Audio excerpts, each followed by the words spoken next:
Well, well, happy Tuesday, guys. Wow, August 11th. I say wow, but I don't mean that in a positive way. It's a little bit criminal how quickly time flies. Unacceptable. But what can you do? Thanks, guys, for being here. Happy Tuesday. I think today might be the final day of streaming my photos from the Uganda trip. We may finish all, we might, it's kind of, I should just say an absolute, we will finish editing all of the remaining photos from my recent Uganda trip. It will happen by the end of today's stream. Guaranteed. My cats say so. Actually, I can see half my cat. Oh, we can see Kimpap there. Hey, good boy, Kimpap. Yeah. Good boy. Good boy. Good boy. Yes, you, Kimpap.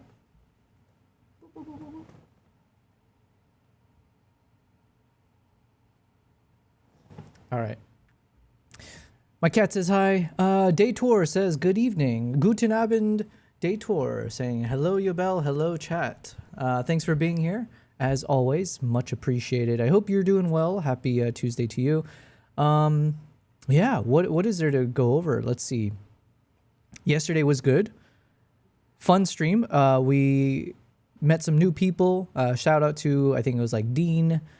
Conan came back in the chat. Some people over on YouTube.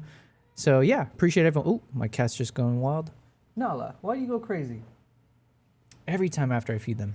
Anyways, so yesterday was a fun stream. I appreciate everyone who was there. And we got through just a little bit of edits. I edited maybe like 3 to 4 photos.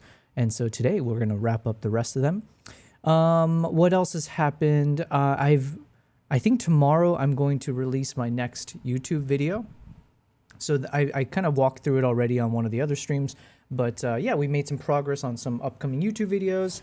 I think I just published one of my Instagram Reels. So if you follow me over on Instagram, feel free to check it out. Actually, does my Instagram thing work? ! Instagram. Let's see. Ah, there you go. So feel free to check out my latest reel there. I shared it on the stream already, but it was basically a little bit of like behind the scenes of me capturing footage of the shoebill stork. And then it does a nice little transition as you see my view, and then you see the view of the shoebill itself. So anyways, feel free to check it out. I've got a bunch of new short form content that I've been working on. I mentioned that I've been working on this new series. Right now in my folder, I'm calling it it's the Nat Geo series, okay? Basically, it's just going to be a continuous template that I will publish from where I'll constantly call out Nat Geo. So hopefully, eventually, National Geographic, whoever runs their account, will find it and just be like, oh, we got to work with this guy. So a little bit delusional on my part, but I figured I'll do it in jest. So yeah. Hold on, give me a second. My cats are going super crazy. 1 second.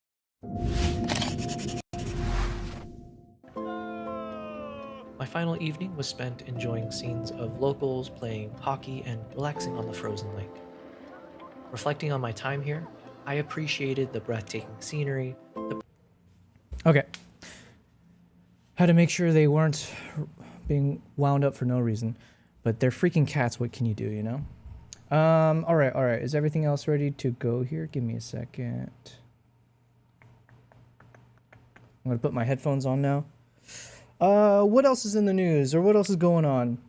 Not much, I guess. So just as a quick little update, I'm continuing to work on, besides my YouTube videos, I'm continuing to work on a few projects, and then I've got a trip coming up in October to Uganda. So if all goes well, because unfortunately there's a lot of craziness in the world, including just wars and diseases, and there's like the Ebola virus that caused quite a scare recently, which is causing some issues when it comes to traveling to Uganda, which is definitely overblown from everything I've been tracking, but still, could have some ramifications. So anyways, I got to look into that.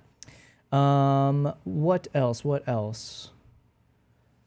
Still planning for the live stream, which will happen in November, the wildlife IRL stream. So that's going to be a really fun, exciting endeavor. A lot of moving parts. So, oh man, I have to keep given how fast time flies, I got to make sure I take care of everything properly. Give me 1 second here. My music player, why is it not working? Okay, just give me one more second. I'm going to BRB. I think I have to reset something on my end. My final evening was spent enjoying scenes of locals playing hockey and relaxing on the frozen lake. Reflecting on my time here, I appreciated the breathtaking scenery, the professionalism of the crew, and of course, the wildlife. While the challenging weather conditions made sightings tough, Leh is definitely a place I'm looking forward to revisiting, to spend more time in the wild, but also with the people of this beautiful place. Like kids playing ice hockey on a frozen lake, life is best when you chase the little moments, losing yourself fully in the spaces in between. And that's what my time in Leh reminded me.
Okay, fixed. Oh my god.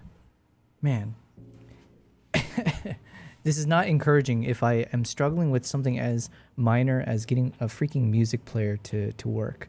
It's like, oh man, how am I going to get this live stream functioning when I'm in a freaking national park on a moving vehicle with the spotty internet connection? So wish me luck, guys. It's going to be amazing, of course. I'm not concerned. But anyways, okay. So resetting.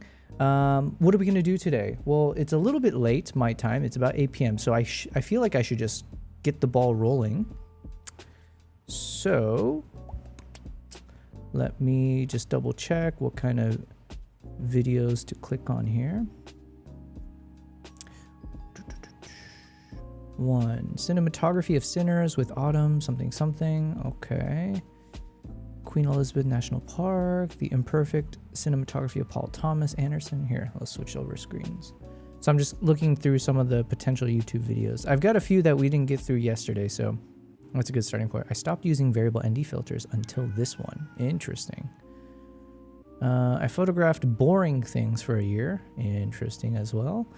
Poor things, cinematographer. 18 DaVinci Resolve hacks I wish I knew earlier. Ooh, this actually might be useful. Okay. All right, so we got a bunch of videos lined up. I think there was one that we were finishing the other day. Where is it? This one. So we're going to continue with the one that was talking through Dune Part 2 from the editor of that movie, Joe Walker.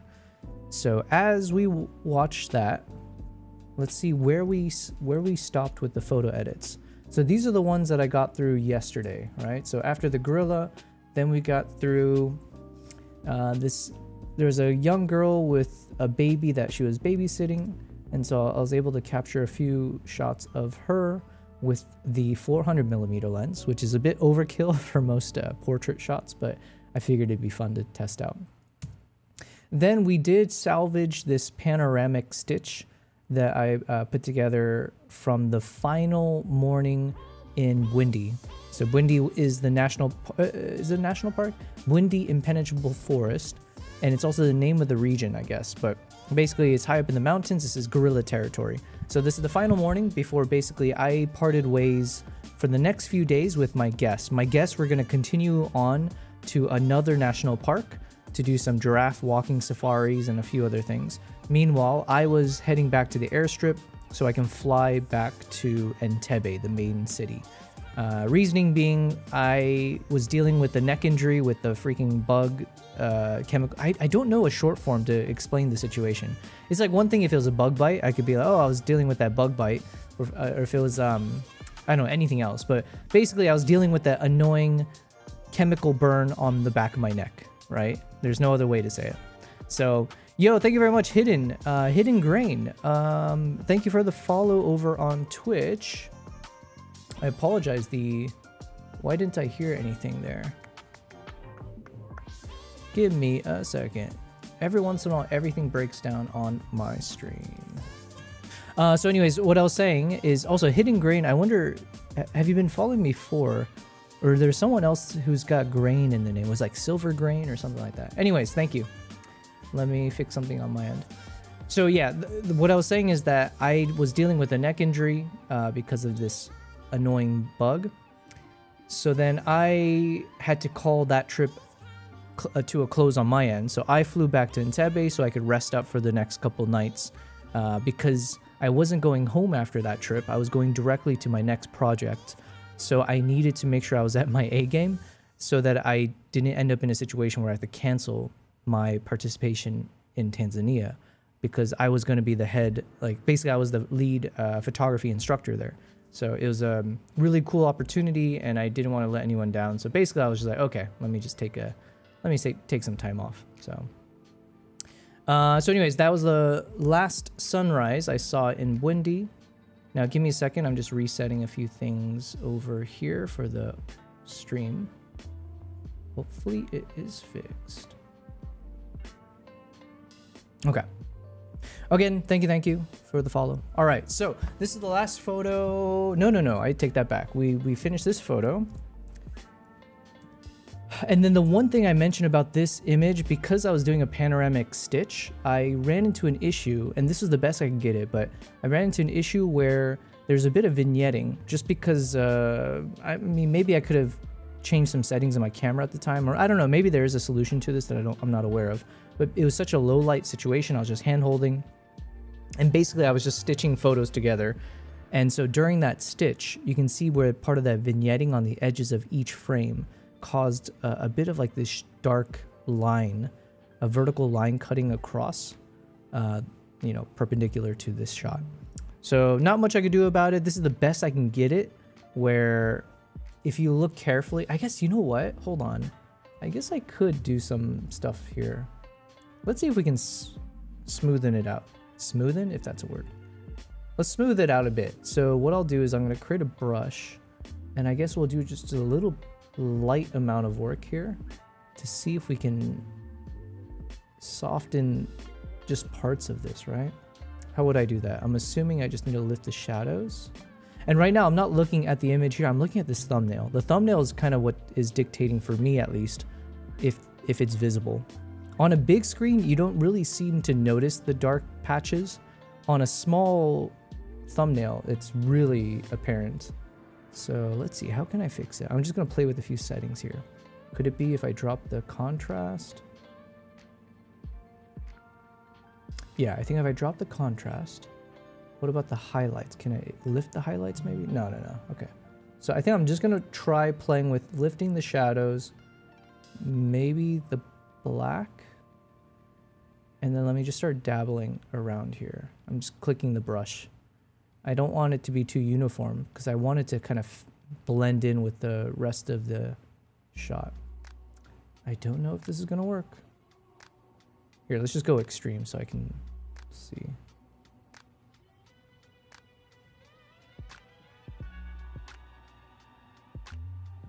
Let's see, is it somewhere around here, I think? I mean, my theory right now is I can't make it worse, right? So let's see.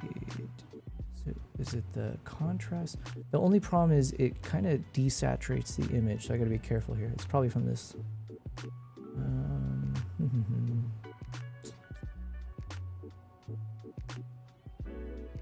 What can we do? What can we do? We'll find a solution here.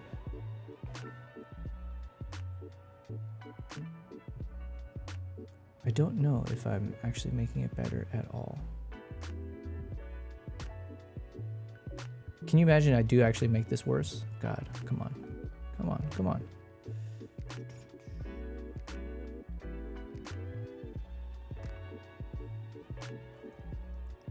It's hard to tell. Maybe I do need to lift the exposure just a bit.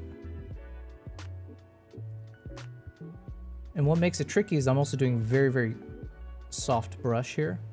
So every time I brush over it, it's like unclear if I'm actually doing anything. So let's see. I hope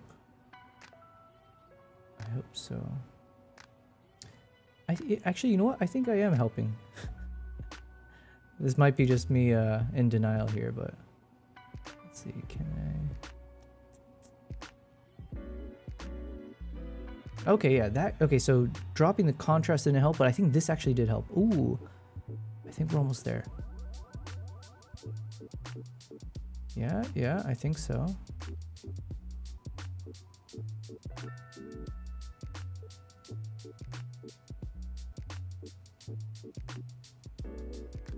Okay. You know what? I think we solved it. Or it's passable. It's harder to dictate, or it's harder to tell. So there you go. I guess we did fix it. Which is great because I think this is I really like this image quite a bit. So it'd be a shame if I wasn't able to actually use it. So there we go. Now we got a lovely final morning panoramic shot of this beautiful location. So I'll definitely be using this in the YouTube video as well. So boom, all right. So anyways, after that shot, then I just did a quick edit on the drive back to the airstrip here. And then this is the only image we got through. And let me double check now. So my hope is that I have the actual behind the scenes of this footage.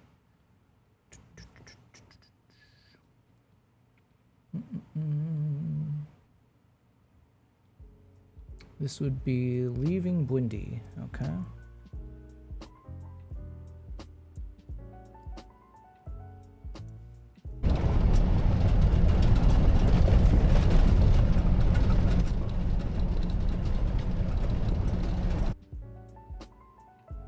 So you can see here, basically, I would try to take photos or videos whenever I thought there was a moment.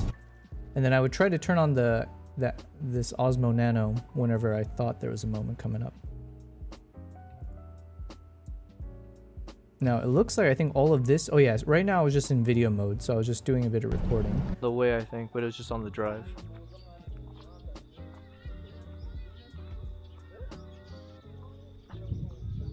Not sure why I paused here. Oh.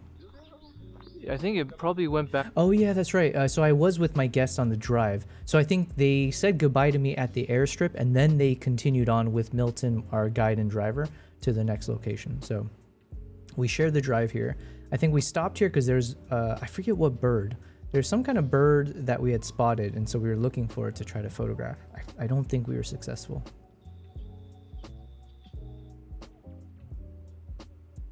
Hey, you said It's a very interesting bird. Oh, maybe he'll say. Or hammerhead. hammercock? Hammercock or hammerhead. Hammercock. Yeah. It's a very interesting bird and a very faithful, one of the faithful birds.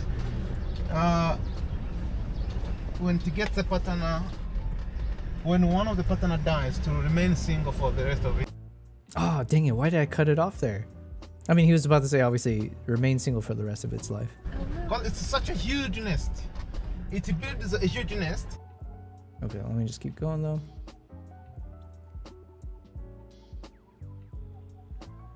Trying to see if I can find the actual moment when I took the photo. So the first one on this was the biker, or it was two guys on the bike, right? So let's see. Where are you? Oh. No, that was a video moment. Look at all these kids. This is why I keep saying I love Uganda. Hold on, let's pause the music. I'll just put this full screen. It's like you get this almost the entire drive at times. Every time you pass a village, or there's like always children on the road, and they're like the happiest people, happiest kids.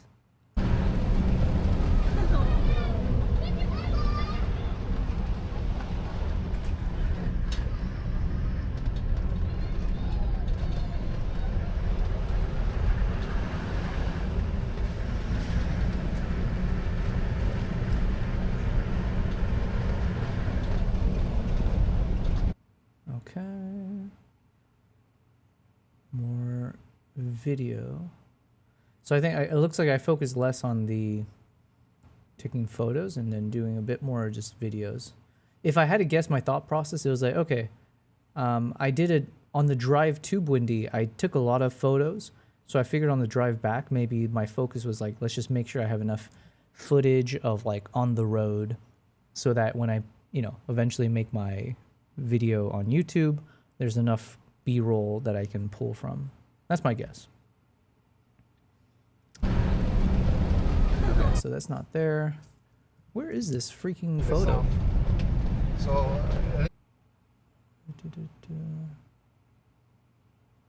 Oh no, okay, so this photo we have, yeah. So you can see here I'm taking the photo, and that's the bike, not this bike, but the one after.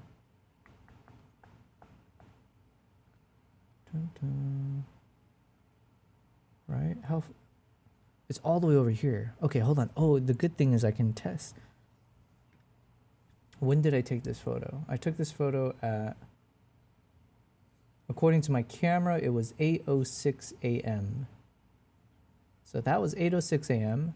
And then this photo was 8:02 a.m. So just four minutes earlier.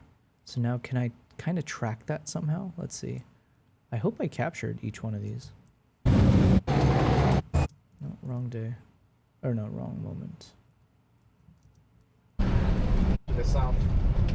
So later.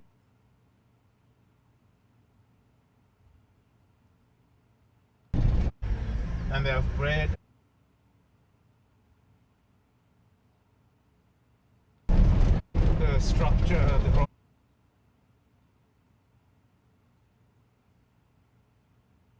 Did I miss it? Huh. To the south.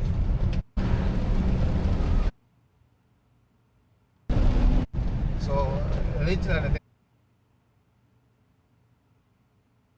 Oh man, maybe I missed the moment. Because here early on is when I captured this. So like 4 minutes before this is when I should have grabbed the image before. But this is the previous recording.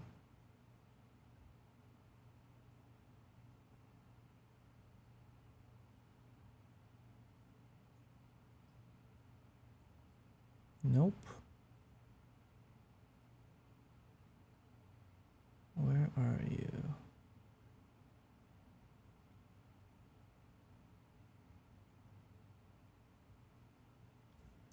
Damn. Well, it's such a huge.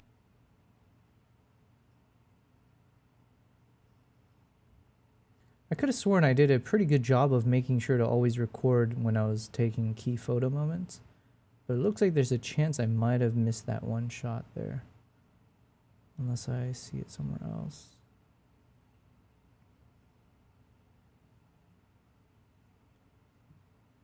Okay, well, it looks like I missed. It's not the biggest deal, but from a storytelling perspective, I was always hoping to like show the behind the scenes footage and then show the actual moment itself. Well, it's such a huge nest. It's Okay, missed moment. So we don't have the behind the scenes of this actual capture here. Yo, we got Paul in the chat. Paul says, hey there, hope you're doing great today. I had a field day Enjoy lots of your videos today. Oh, well, that's music to my ears. Thank you. I saw you left a comment, so thank you for that. I appreciate it. And if you watch many of my videos, even better. Wow. I have a question though. Did you eventually try out the crunchy grasshoppers? Wow, you went into my travel series. I appreciate that a lot. I think that was from my first travel vlog series that I posted on YouTube. This was probably a couple years ago when I posted it. It was like in between my travels, so I was trying to start putting out these videos, and then I ended up traveling quite a bit, so it was hard for me to keep it up for consistently. But anyways, it was about 7 episodes, and it was my first time going through Uganda with a guest, and it was also my first time going to a number of the parks. I think it was the first time in Kibale with the chimps, first time in Queen Elizabeth for the the tree climbing lions, and some of the boat safaris there. So it was really, really amazing. Yeah, so we stopped at one point, and Milton was explaining how in Uganda they love eating, or I guess it's like a delicacy. It's like a seasonal delicacy where you collect all these grasshoppers using these. Yeah, I guess you farm it by there's like these contraptions that they've built to catch grasshoppers. So they all kind of slide down whatever. These like panels or whatever, slides into a net, and then it gets stuck in there. And apparently it's delicious. I'll take your word for it. And it's like a very popular snack in the seasons. So he explained it to me. And listen, when I'm traveling, when I'm with guests, when I'm traveling with other like locals and I'm the guest, it's hard for me to really say no if someone offers me something to eat or whatever the situation might be. Because I don't want to be rude. I don't want to, offend. So there have been times I've eaten all kinds of strange things. If there was an opportunity and someone offered me to eat these crunchy grasshoppers, I probably would have. But thankfully, I avoided it, at least on my recent trips. But listen, everything's, you got to try it once. I remember in Singapore, I was at a Japanese restaurant in Singapore, and I ordered the omakase, where it's basically whatever the chef, you trust the chef. So the chef makes you everything. And one of the things he made me was, I think it was a cricket, and it was like deep fried or candied or something. It was like on a stick. Like he skewered the cricket, and it's like crunchy and everything. And it still looks like a freaking cricket. So, it's hard for me visually to get over what I was eating, but same thing. I didn't want to be rude. So then you just, you got to close your mind off and just start eating, start chomping away. So yeah. And then there have been other times where in Mongolia, and then even in Dubai, I was with some local Emiratis, and we went out into the desert. And so they fed this amazing feast, but they basically cooked, I think it was goat. I could be wrong, but I think it was goat. And you just dig in with your hands to eat the rice and the meat, but you literally have the full goat's head in the platter. And they had me try, thankfully they didn't tell me until afterwards, but I did try something that it was very chewy. And then afterwards they told me I ate the eyeball, and I was like, oh, well, thanks for not telling me until afterwards. And then they cracked, okay, a little bit is like disgusting, right? But yeah, the point is I ate all kinds of crazy things. Not super crazy, but crazy enough. So thanks for the question. Harold asked, have you seen YouTube's new monetization rules? I have not. Is this something I should be, I should be aware of, right? Hold on, let's look this up. And thanks for being here, Harold. Let me look up YouTube's new monetization update.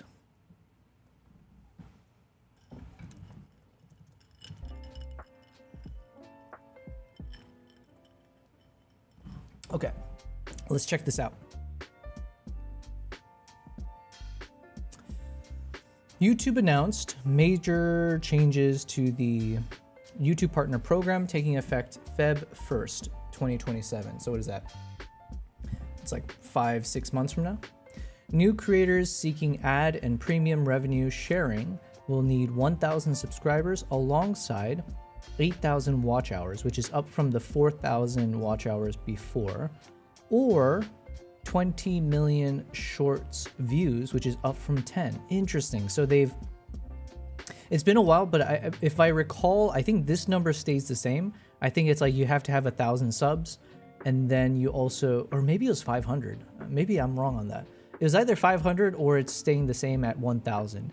But it does seem like they are now moving the goalpost, if you will, into a little bit harder requirements here.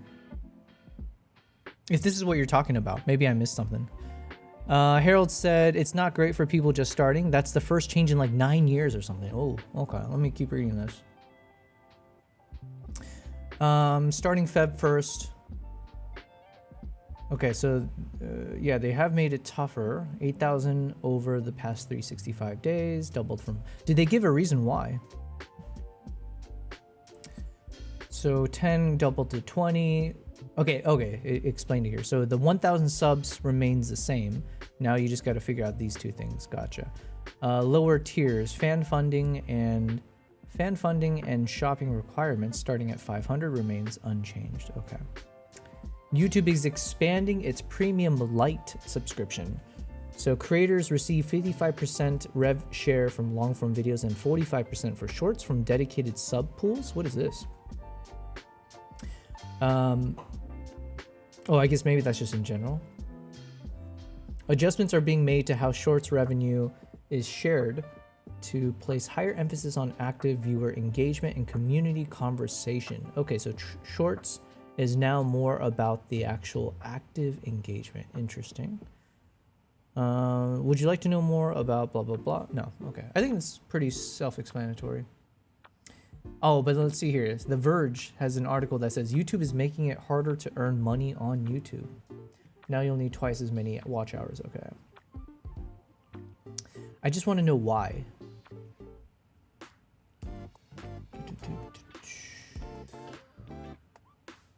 You have to maintain 10 million shorts views over 90 days. Okay.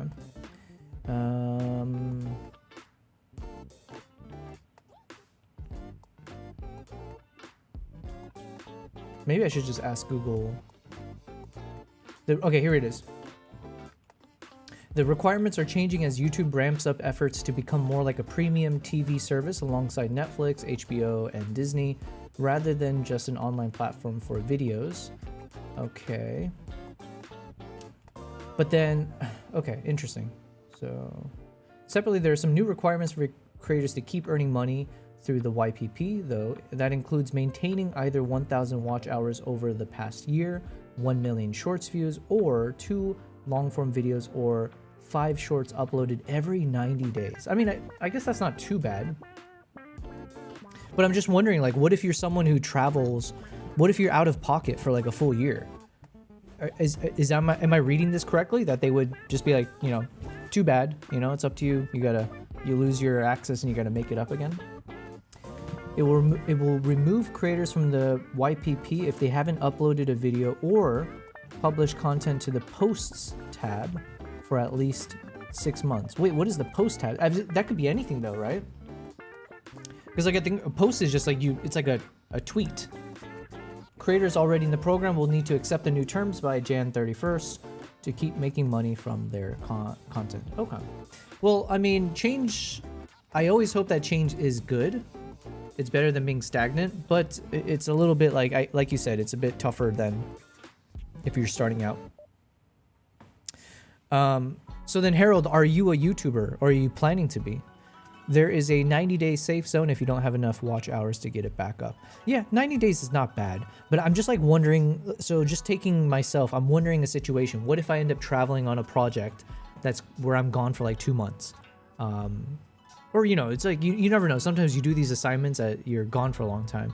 It's 90 days is a long time for sure. And so at the very least, it shouldn't take much to be able to post one quick video here or there just to keep your channel active. But it is a little bit annoying, I guess, at the most. Okay, well, thank you for sharing. I guess things to keep an eye out for. All right, so in the meantime, I said I want to finish Uganda today. What does that mean? I've got maybe I got at least 1, 2, 3, 4, 5, 6 photos to finish. We're gonna do this. We're gonna do it well, okay? But we're gonna do it fast. See, I've cracked all my knuckles. That means we're in business. So let's do this. Okay. Let's keep watching this YouTube video and let's crack on. Oh, it's like we got the massive explosion that's quite loud. You cut away, but honestly, I never questioned the fact that wait, where is the sound of the copter? The fact that she's kind of laughing about it is very funny. Sound cuts out, and there's a moment of suspension where where's the damn ornithopticon, and then bang. It's kind of like you're breaking all forms of physics. Technically, we should be hearing this at an overwhelming like explosion sound. Yeah, and arguably it should have landed by now. Narratively and emotionally, that took priority rather than it just being realistic. Hello. Soundtrack's so amazing. The main intent for this show is for me to learn how I can be a better filmmaker. And the hack is to talk. Harold says, I've been trying to do stuff on YouTube recently, but it's encouraging me slightly to ramp up content. Well, that's good. You know, as long as it motivates, the hope is always when you are faced with adversity. And it's a strong word, adversity, to talk about something as benign, I guess, is maybe another wrong word. But, you know, like, okay, YouTube changes policies, but it's definitely adding more obstacles in front of you. But it's always good if you're the type of person who has the mentality to treat that not as a demotivator, but to actually feel more motivated. You know, it says something about your personality. You hope to build that kind of character over time to be more resilient, because there's going to be way tougher challenges in life. So the more of these kind of moments you can have in life, I think it's actually a blessing. So yeah, I like your attitude on this, man. Let me make sure to follow you then. So let's go follow Harold. To those filmmakers. This is my streaming YouTube channel, but how do we do this? Hold on. Harold, is it just Harold-dev? Or that's what I see on my side. I don't know if it, oh, I guess I could click here. Can I click here? Go to channel. Okay, so if I click on, there you are. Well, you've earned yourself, and I apologize. I don't consider, or I don't think about subbing to people because I don't know if they're creators as well. But at the very least, you've got a new sub. All right, you're almost there. What is it? 1,000. So you're already almost at the 1,000 mark. So that's good. Man, you got some great videos though. I like these thumbnails too.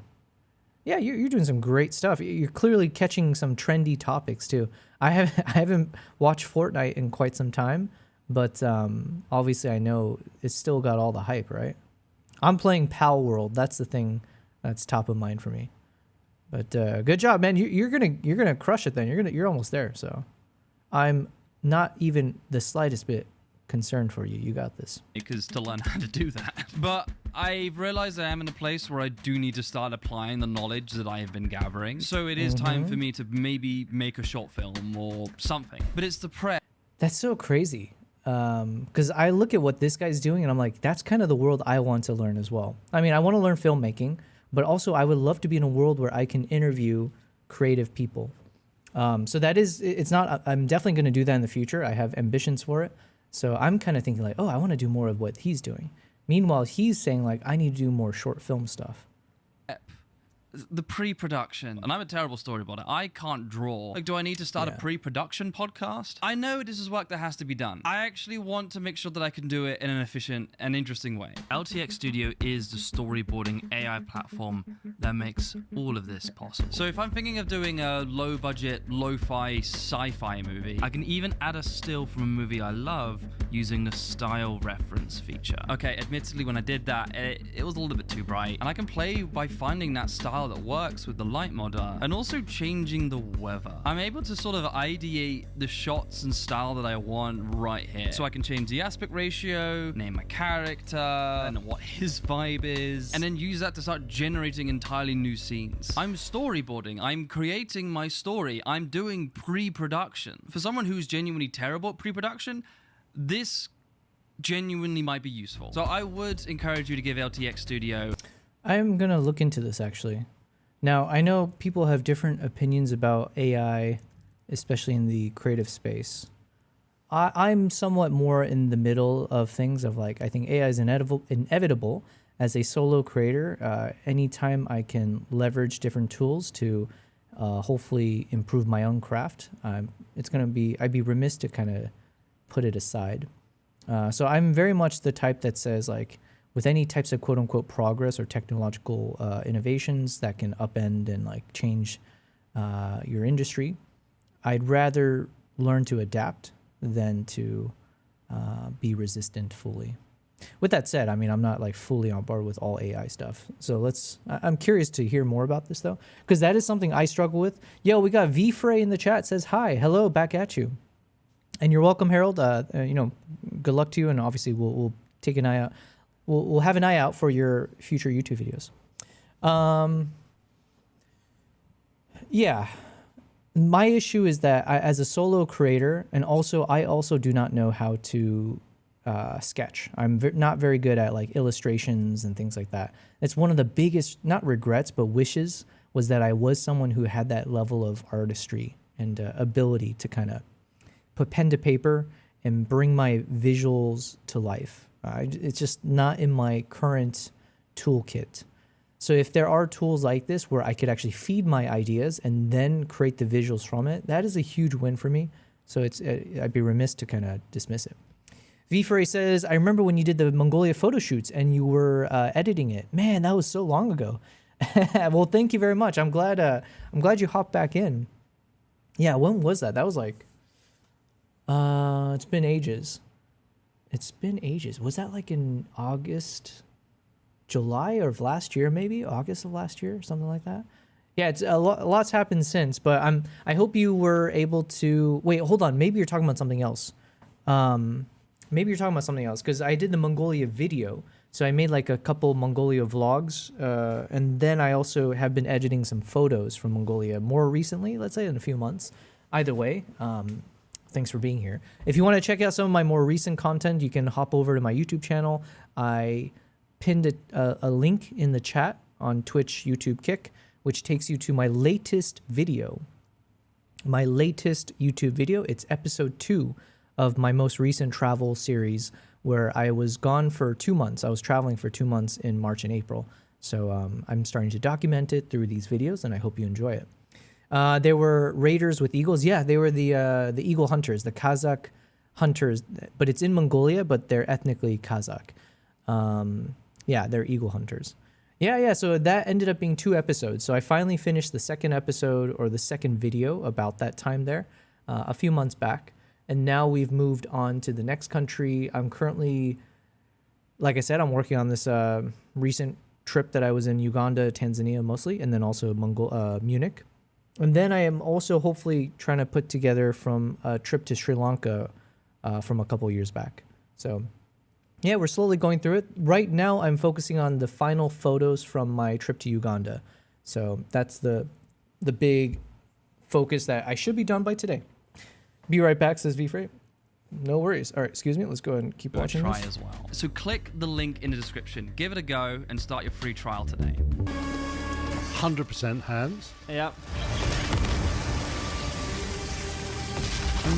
But the weirdest thing is that you'll often see things very crude for the longest time, or almost to the point where you have no idea when it's going to turn up, and then right at the end, the really great version turns up, and you're going, okay. It's kind of a test of mettle as an editor, to hold on to something that is not looking that good yet, to have faith that it's going to be amazing when the whole thing comes in. Does it also then, because the VFX is still developing, it hasn't hit that level of believability yet, so you're kind of having to like discipline you wanting to like, this shot doesn't work because it doesn't look good enough yet? I'd sum it up as saying that the kind of brilliance of a VFX shot is in one place in its conception, and in the second place in its 983rd iteration. Yeah.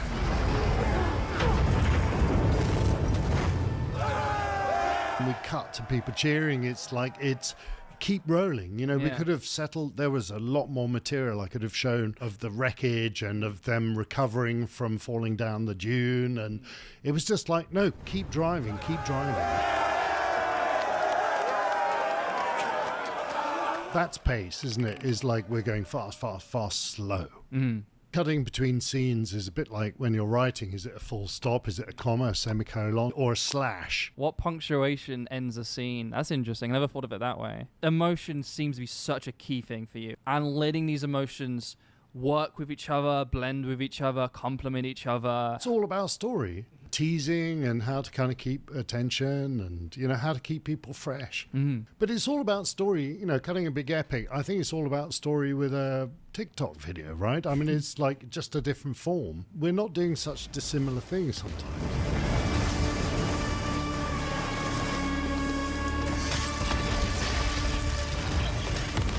In the earlier parts of your career, you kind of started as a composer. And so you've learned having that ear and understanding, especially since you're always talking about rhythm as well. And so it always seems to be the way you describe it is that as you're even doing like the first edits or even the storyboard edits, the sound design is as important of the part of the process for you alongside even just cutting to the storyboards. I suppose it's my way of feeling my way into the kind of sense of the scene, but also, you know, I genuinely don't see a difference between composing music and editing a film. I don't see the difference. It's all about managing elements over time. In this scene is a good example of leaning into things that subvert or are abrupt or kind of disrupt. There's nothing worse than seeing an audience like sink back into their seats and just let it play over them. Somebody once put it quite well and said, they're not so interested in bums on seats, but eyes on stalks.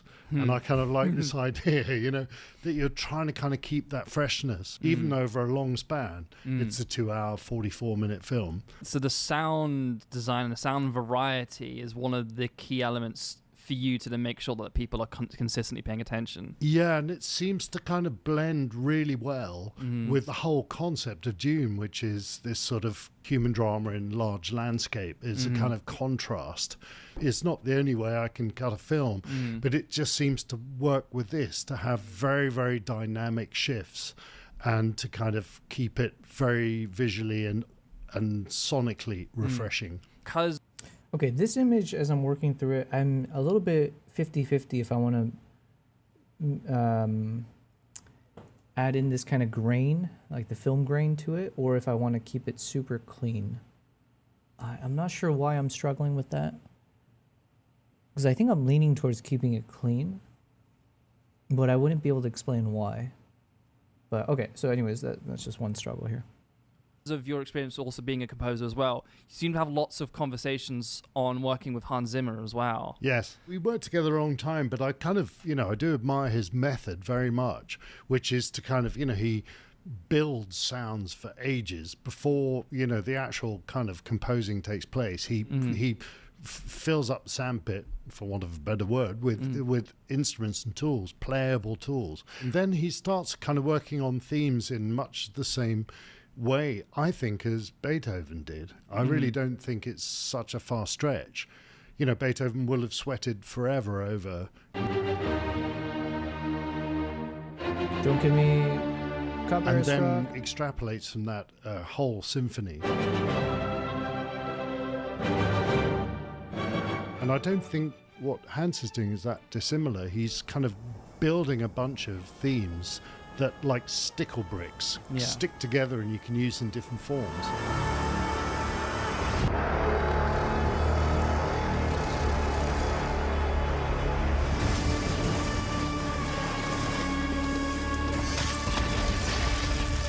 He writes a suite which is independent of picture. It's not normally something that he scores to picture. And he's very generous to editorial. He gives us everything broken down into kind of instrumental food groups. And also, of course, we can start playing some piece of music against the scene and just seeing where things stick. We found Loire's amazing vocal, ha ha dee da da dee. That was just something that was in the track, and we thought, the placing of that is very keen. That's our kind of 007 theme, right? And so iconic, so you don't too. want to play it too often, and we, he allows us a certain. There was one moment, though. I remember, I might be alone on this, but there was one moment in Dune 2 where that women vocal, the iconic one where she like, says whatever in that language. I felt like there's one part of the movie where out of nowhere it was like silent before, and then they just abruptly cut to that soundtrack. And I don't know why, but it didn't feel right for the moment. But, again, who am I to say? But that was like there's like one scene where I was like, oh, it feels weird to then just go to her, like that screaming vocal sound right away there. Otherwise, every other time it was like, oh, goosebumps and everything. Freedom to find that within the music himself. Wow. And also, of course, as the cut changes, we can cut the stems and do a little bit of rudimentary in the cutting room, but very much more, finessed by our music editors. And then that'll be sent back, and then they make changes, and then they record real instruments. It's a real genuine collaboration where we're changing the cut when we hear what Hans is doing against it. There was one moment where he was like trying to find some theme, and I remember watching him do it, and he was like struggling to shape something. And after a long while I said, what are you actually looking for right now? And he said, I'm looking for a musical idea with the efficiency of the word fuck. It's international. So this is how we'll survive. By being Argonauts.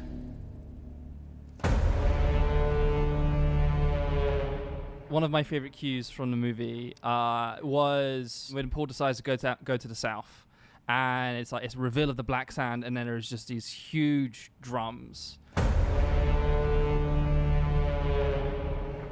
Again, it's another like vertical cut. It's very quiet before, and then it is just extremely loud. What was a process of just going from like that scene towards probably just one of the most epic sequences in the movie is just Paul's walk towards the south? I was always advised by my editing mentors never to cut on the beat because that was considered uncool, and I say fuck them. let's cut on the beat. Wait, is that a thing? So you shouldn't cut on the beat? Because then I'm doing everything wrong. I feel like I always seem to synchronize my shots with like the beats of the soundtrack. Whoops.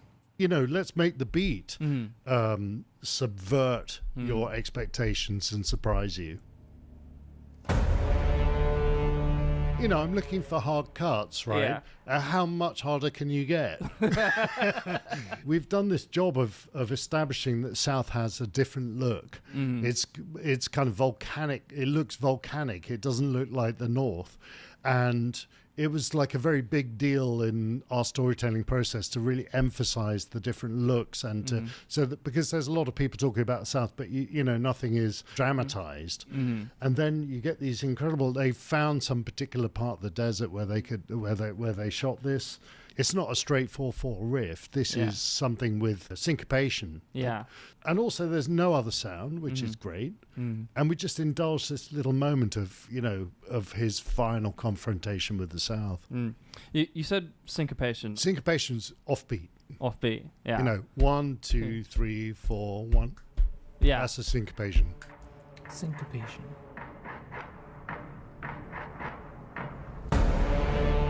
And so just that sort of weird lack of rhythm kind of helps towards it. It's just don't settle back and don't relax. This isn't repetitive music where you're going to expect the thing to be in neat shapes. It's actually going to subvert you, pull the rug underneath you all the time.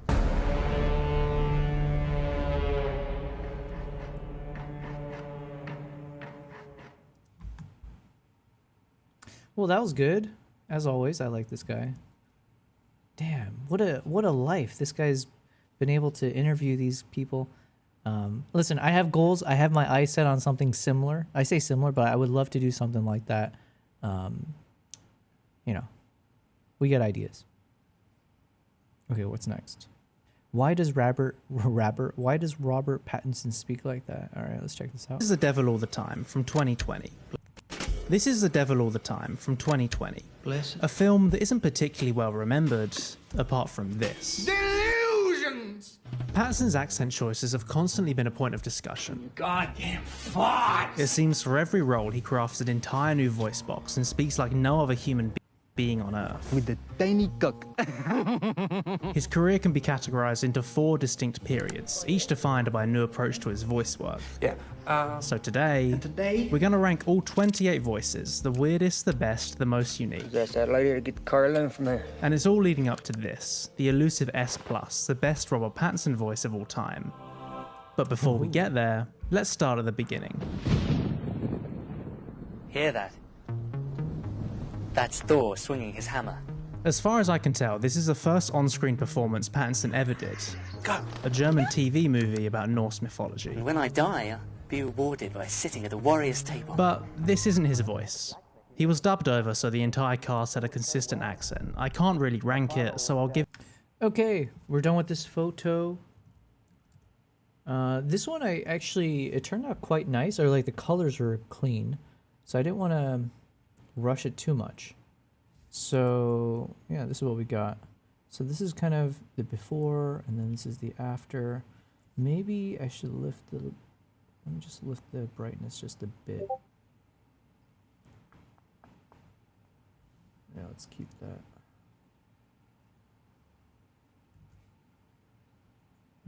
Okay, we'll just do it manually.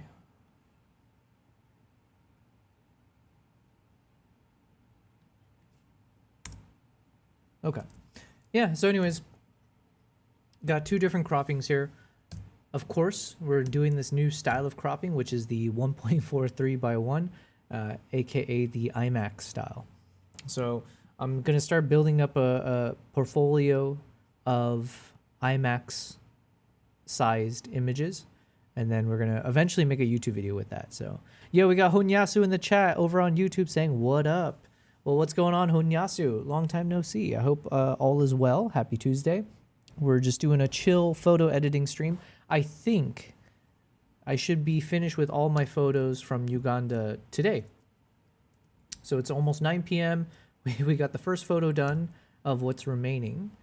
So what's next? We've got one of these images. Probably I'll just do 2. It should be quick. So like 1, 2.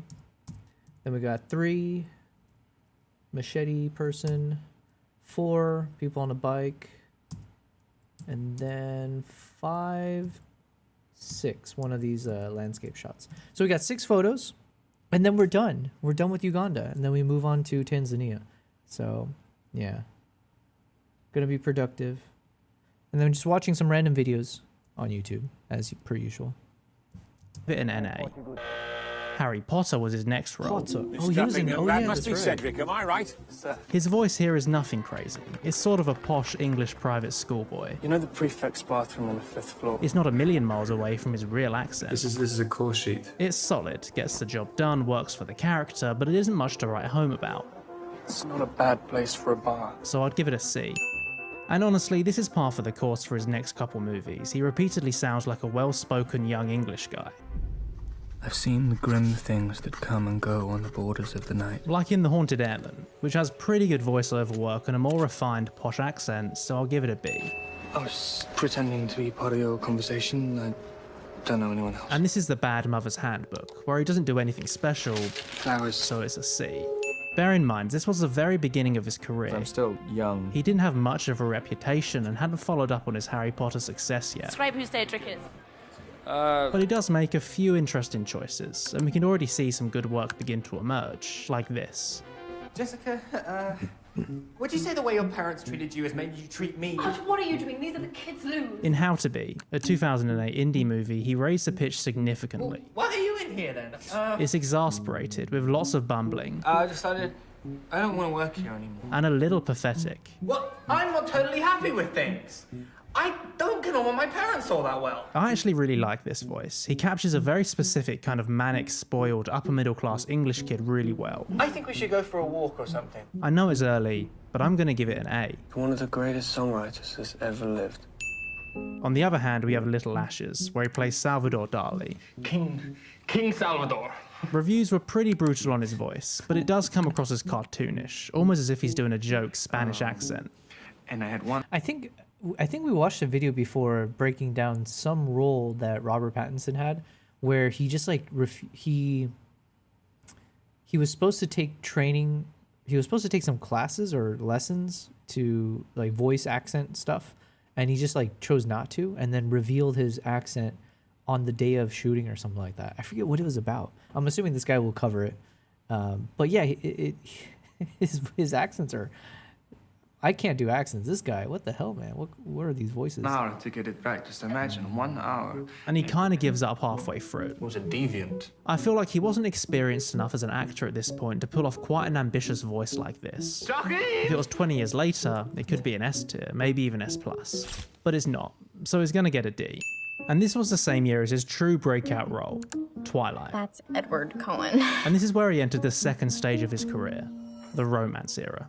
I don't have the strength to stay away from you anymore. Before his audition, a 21-year-old Robert Pattinson was pretty nervous. I'm freaking out. I don't want to go to the audition anymore. So he told his agent, and she responded with this. Find a Valium in my bathroom. I'd never taken a Valium before. So, in the audition, he was pretty high. I think I had this sort of quite spacey, detached kind of thing in the audition, which must have kind of worked for the character. So you're enjoying the rain? Edward Cullen's voice is quite brooding and very self-serious. I had an adrenaline rush. It's very common. I get what they're going for, but it lands a little flat for me. I've killed people before. So I'm gonna put it in D. In between making Twilight movies, he made 2 other films. The first is Remember Me. Excuse me?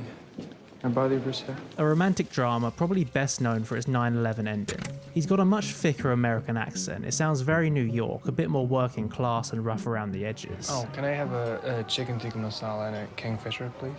And I think this is genuinely pretty good. I think you're amazing. Unlike some of his previous roles, it feels like this is the character's actual voice rather than an actor putting on an accent. That doesn't mean anything. So I'll give it a B. In his next movie, Water for Elephants, he was again the romantic lead. I didn't want to say anything in front of Mrs. Rosenberg. But this time he's got a bit more of a... Wait, have I seen this movie? Water for Elephants. It's like something about it's tickling the back of my mind, but I don't know if I... a southern twang to his voice. My name is Jacob Jankowski. So again, it can go in B. But by the start of the 2010s, I think Robert Pattinson had very much come into his own as an actor. And your choice, movie, actor, drama, is Robert Pattinson, everyone! He had plenty of leading roles under his belt and was clearly one of the go-to actors for a romantic lead. I'm gonna shut up now so you can all look at Robert Pattinson. But he was getting a bit too famous than he would like. 5 cars of people outside your house, and they're literally 24 hours a day. So in 2012, he made a hard pivot, entering what I'm going to call the wilderness years. You don't know exactly where in Carlin we're going exactly, so. In this era, he had enough money and fame from Twilight, so he used his security to work with a bunch of auteur directors in smaller movies with weirder characters. I thought you only wanted to play like just total freaks all the time. This is where the voices start getting more ambitious. Not too much to ask for if you ask me. It's kind of like, wait, who's, what's the actor's name who did Harry Potter? Wait, no, is it Harry Potter or Lord of the Rings? I always get these two mixed up. Elijah Wood and Daniel Radcliffe. Is it Daniel? Yeah, Daniel Radcliffe is the one after Harry Potter. He did all these like quirky movies, right? I think he was in Swiss Army Man. He was in that TV show with the imaginary dog, which was really good. Man, that was an incredible show. I like when actors do that. You know, it's like, hey, why not stretch yourself? And also, if you are a quirky person, like lean into it. So that's kind of cool. We're still not in S+ territory, but this is where he begins to build up to it. And the first film of this era was Bellamy, where he plays a lying schemer in 19th century Paris. 70 million and I've shamed myself for a pittance. In terms of voice work, we can look at this scene. His voice drops down to a lower register, coming more from the throat than the mouth. I don't want your pennies! Before going higher and louder. They're not worth the price I paid for them! He then gets more breathy and airy, his voice breaking. I don't want your love. I've never loved you. Before switching between the angry snarl You filthy husband! and a desperate breaking voice. It turns my stomach. All while retaining the posh accent. I was the one getting fucked! Me! We can definitely see the DNA of the later Delusions scene in this. Delusions! But it's much safer. You disgust me! It's intense and loud, and by no means a bad performance, but it hasn't quite got that weird edge we've now come to associate with him. Blaspheme in the Lord in your Oh, it's this movie. mind and your heart. So whatever this movie is, that's the one we saw random like a YouTube video where it was breaking down. He he didn't listen. He refused to do the voice training and just made up his own. I'd put this in the high end of B. In further efforts to expand his repertoire, he made Cosmopolis with David Cronenberg. Talent is more erotic when it's wasted. He plays a billionaire who journeys across Manhattan during an anti-capitalist revolution. It's almost all dialogue, and Pattinson delivers the lines with a cold, flat voice. Dying's a scandal, but we all do it. He sounds bored and always at least somewhat removed from what's going on. The urge to destroy is a creative urge. And this does fit the character. The guy is protected and detached from the economic reality, facing the thousand-strong mob that surrounds the wall of his luxury limousine. You have your mother's breasts. But he never reaches for much beyond this. Stand up, tits. It's quite a monotone performance, and I get why he did it, but it does render his character a little boring. Person rises on a word and falls on a syllable. So on balance, it's a C. But here's where it starts to get good. In my view, the first certified weird voice he did was The Rover.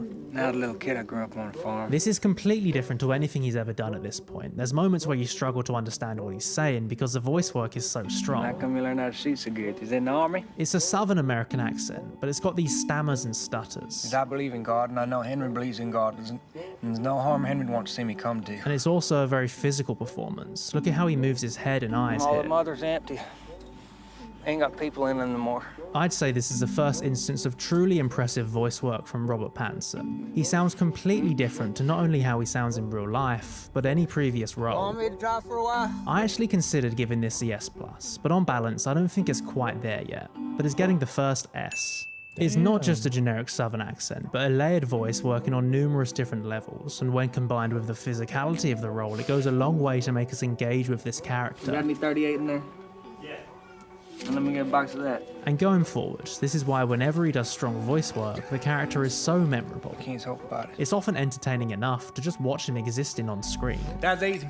Only 3 of them. From Good Time to The Lighthouse to Tenet, all of these characters sound and act completely different, but are all a joy to watch on screen because of the way Pattinson brings them to life. I had a pain in my side real bad. This is screen presence, and for Robert Pattinson characters, Starting to hurt. the voice is a massive part of this. And he's Gordon, these houses, but he's old. But for now, we're still in the wilderness years, and it would take a few more movies until we get to the S+ tier. He played Lawrence of Arabia in a Werner Herzog movie, where he sounds like this. This is true, Gertrude, darling. He was in another Cronenberg movie where he sounds like this. No, I don't think so. I think it's a birthmark or something. In another B-tier voice performance, he played James Dean's photographer. National Geographic, actually. And in The Childhood of a Leader, he's got this kind of upper-class, mid-Atlantic accent. No European would, regardless of what Wilson and the Americans are proposing. In The Lost City of Zed, he played an Edwardian Amazon explorer with another B-tier voice. Mr. Fawcett, the jungle is hell, but one kind of likes it. If we can take anything from the wilderness years, it's that Pattinson's ethos was this. You look for things that kind of scare you, look for things that feel incredibly out of reach. All across these past few years, he's been pushing himself to do something new, actively avoiding playing a romantic lead and experimenting with genres, accents and settings. Major sell-off of pregnant Russian rats. And as the 2010s were coming to an end, people started to notice. It is remarkable. His films got bigger, his performances got more acclaim, and his voice work went in all kinds of weird and wonderful directions. I really hate dying. He entered into his fourth and current era, the peak of his powers. From here onwards, almost every performance has a genuine shot of that S+ spot. Excuse me, you Peter? With Good Time, he brought a completely new energy to the role that we hadn't seen from him before. You're fucking incredible. You're incredible, do you understand? His voice has got a kind of abrasive aggressiveness to it. It's a very working class New York accent. It's all good, we only live a few blocks from here. Which is the opposite to his posh English roles of the past. Compare this... Look, I realize I never really thanked you properly for tipping me off about those dragons. ...to this. That's just who you are, you're a fuck-up. That's it, I don't care, whatever, I don't give a shit. It's not exactly a weird or wacky accent, but he reaches for something ambitious, and undoubtedly achieves it. How would you like it if I made you cry, huh? Would you like that? So it's gotta be an S. We've then got a western called Damsel. Regular horses don't have names, they're just, regular. Where he has quite a high-pitched, goofy voice. Penelope is all I got left. Miniature horse, I named it butterscotch. After one of your favorite candies. Kidnapping is the most terrible thing that's ever happened. Next movie was a sci-fi film called High Life, where he does a lot of voiceover work. Since we left the solar system, Radio silent. And it's fine, it gets the job done, but compared to what comes later, it isn't much to write home about, so it's a C. And now, we've got the lighthouse, which is where I first started paying attention to him. If I had a steak, I would fuck it. It's a kind of old school New England accent. He perpetually sounds either drunk, You're up and out and swallow it. or annoyed. I understood it's against regulations, sir. Did you? And pay attention to how he says his vowels. You think you're so goddamn high and mighty as you're a goddamn lighthouse keeper? Honestly, it's a great role for him. Wacky in a completely new way and adds another unique voice to his repertoire. Well, you ain't the captain of no ship, and you never was. And maybe because it's one of my favourite films, but I'm giving it an S. And in the same year, he swapped a cartoonish New England accent I'm a hard worker. I am. for a cartoonish French accent in The King. Giant balls with a tiny cock. I think for this, it's best to just show you it rather than try and analyse it. Are you scared of this battle? There's no shame of it. I'll drain your body of its blood and bury it under a tree. You came here to me. Your little victory. Surrender to me! Little French tree. This was so Wait, I close saw to being this S+, movie. because it I saw this movie. I don't remember. I forgot he was in the movie. You know, V Frey says, I'm back. Had to help my brother fix his bike. Well, you're a good brother. That's good of you to do so. I'm like, would I ever help my brother fix a bike? I'm sure I would, but yeah. Well, welcome back. Welcome back. I'm just still trying to rush through some of these photo edits, and then we're listening to all the weird, wacky, I guess, accent, voice stuff that Pattinson has done in the past. sounds It is so wacky. ridiculous and over the top in an otherwise quite grounded movie, but it 100% works. This little village of Ashencar. However, there's a very specific reason as to why what I've given S+ is S+, and it's not that. So for The King, it's an Hey. S. Now we've got one more film until basically every project he chooses is a banger. This is Waiting for the Barbarians. You've been treasonously consulting with the enemy. It's nothing special. Yo, this actor has been so busy, and I feel like I've barely watched any of his films. But Jesus, he's been busy. Die somewhere. So a C. And now we're back to Tenet, which in one respect is yet another upper-class English voice. You want to crash a plane, but not from the air. No, it's so dramatic. But he imbues a kind of effortless confidence and charm which stands it apart from previous roles. Well, how big a plane? That part is a little dramatic. And I actually really like this voice. Well, I've seen too much. It goes back to what I said about his screen presence. It's engaging enough to just watch and listen to this performance. Coca tonic and a Diet Coke. On the page, the character isn't particularly special, but because of the way Pattinson plays him, he's my favourite character in the movie. What about the staff? So I'll give it an A. And now we've caught up with ourselves, because right after Tenet was this. In a similar way, he absolutely steals the show. The last As I said before, the only reason anyone really talks about this film anymore is because of his voice. white meat and red meat laid out on this table. It is over the top, it is ridiculous, it is theatrical, it doesn't sound like any other human being. Blaspheming the Lord in your mind and in your heart. And it is an S tier. And I think this is emblematic of this stage of Robert Pattinson's career. He's fully confident going 100% in completely weird and absurd directions. To them organs. He's experimented enough to reach for such ambitious voice work and effortlessly pull it off. Bless me with another opportunity to follow in his footsteps. As I said, he's at the peak of his powers, going from a New England lighthouse keeper, Goddamn farts! medieval French noble, posh secret agent, Standard operating procedure. and Southern Baptist preacher all within 2 years. If that's not range, I don't know what is. And if that wasn't enough, he can also play one of the most iconic characters of all time, Batman. The hell are you supposed to be? The Batman really has two voices. Bruce Wayne, which is a pretty normal, albeit a bit edgy American accent, I don't care what happens to me. and Batman, I'm vengeance. which pulls off what Christian Bale couldn't. He's got that overly husky masked voice, but it doesn't sound silly, it sounds intimidating. Who are you? You know my reputation. Yeah, I do. Do you? In my view, he's the best Batman, and a big part of this is because he finally managed to nail the You voice. think you'll be remembered? You're a pathetic psychopath. But also, what's interesting here is there's one specific moment where the mask slips. The mayor the commissioner, the DA. He's talking to Catwoman, a friend, so his guard is down. Okay, next photo is done. I did end up editing two versions, or I have this shot here, and then one as they were getting closer as they're passing by. I did edit them slightly differently in Dehancer, so it's not going to be like a consistent look and feel. But yeah, I don't know, just had a different feel for this one compared to the other. Yeah, these are pretty good.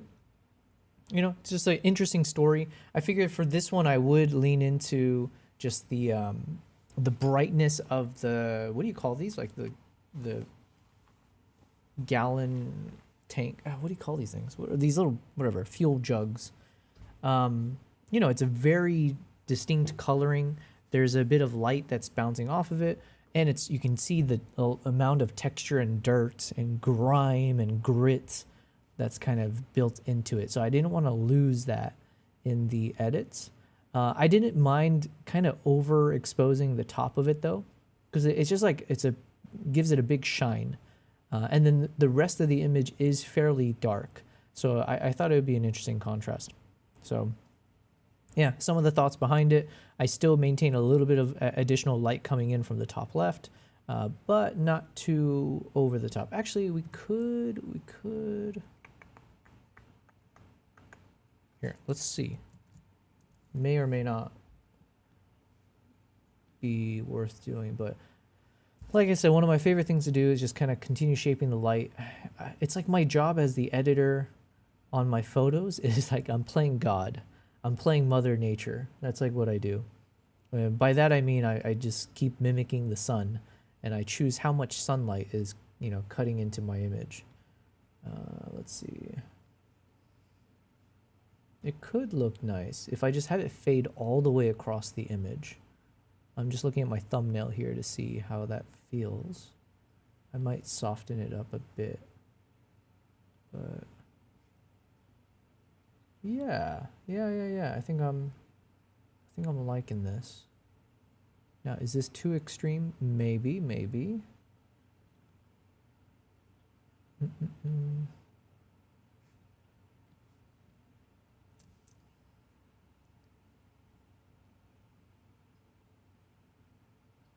Okay. I think I prefer this. Let's compare with and without. I don't know, because then in one regard, it feels more creative. It feels more, I don't know, it feels more, one is more moody and the other is more ethereal. Obviously, this one's more ethereal. You get this like light coming through. The one issue though, it's like it fades out some of the texture that I kind of like when I turn it off. So when I turn this mask off, you know, obviously the colors are a bit richer. We can see, I mentioned the texture and the grit is maintained on the tank. So then when I turn this on, you kind of fade it out, but it adds like a different emotion. So the question is like, which emotion? And is there like a middle ground? I'm not sure. V4 says it's looking real good. The old one is the old one is my favorite. Ooh, V4, can you tell me which one? So if we say this is ethereal, or let's say this is option 1 and this is option 2, if you had to choose between the two, I'll go full screen. So what do we, so this is option 1 with a bit of a brighter sun, kind of sunbathing, I guess, or light bathing the scene, or option 2 where it's just texture and rich and a bit more grimy dark, I guess. Option 2, okay, listen, I respect your opinion, and I can go either way, so the fact that you said that, I think that's where we're gonna head towards. Thank you. Beatty says, good day, people. Hope you are all doing well. Thank you very much for wishing all of us well. Yeah, doing well. Can't complain. This is the final day of me editing my photos from Uganda. I've already deemed it so. I've just got like, I think 4 to 5 more photos to go. We were just playing with this one here and trying to decide what direction to take it. So shout out to VFrey. I appreciate you helping me out here. So we're going to stick to this. Boom. All right. So that means we've got, what have we edited so far? So we got this photo here. This one I chose not to add any of the film grain. I don't really know why. for some reason, I kind of like this shot very clean. Maybe it's because the subject is pretty far away from the camera. So you can obviously see there's a lot of depth, right? So you see the foreground, there's this kind of shadowiness from the windshield or the frame of the door. Then you've got the layer of bricks, and then eventually you get to the subject, and she's nice and sharp, right? And then behind the subject, you got all the trees to her left, kind of framing her in the center. And then behind, off in the distance, you see a lot of texture and a bunch of background, and then whatever. So I think, given that the subject is pretty far away from the camera, and given how sharp her silhouette is, maybe that's what it is. Like, there's a nice sharp, what do you call this? I know for hair, you call it like the hair light, or like sometimes, is it called the rim light? We'll go with rim lighting. So there's a bit of like lighting on the silhouette, right? So this kind of rim light is pretty visible from a distance, all the way almost to the edge of her dress, right? And I think there's something nice about that. Vfrey says, I wish those lines in the background would point to her. Which lines in the back? You're talking about all the trees in the background? I mean, there would, yeah, that would be kind of cool. Yeah, if there's a way to like everything was just kind of like framing her, that would be fantastic. But unfortunately, you deal with what you got. And like even here, you can see there's like the lines from the power lines cutting across. So it's not necessarily going to be a full nature shot per se. But yeah, at the very least, I think what I like is that there is this rim light on both sides of her. So there's like an edge light. I don't know if that's a better term. So, and you can see it on her arms. You can see it around her face, or around like the hair covering that she has. And yeah, so to me, my fear, perhaps subconsciously, or maybe when I was playing around with the film grain, is that when I started applying the grain across the image, you were texturizing everything and you were kind of losing the hard line edge, this kind of like sharp light that's, I don't know how you say this, but the sharp lighting, right, effect of the edge of her dress. So the edge of the subject looks really obvious because it's a light going across. And the moment I added texture, I think it kind of diluted that a bit, and it just kind of masked it away, or just kind of, it lost its gravitas, let's say.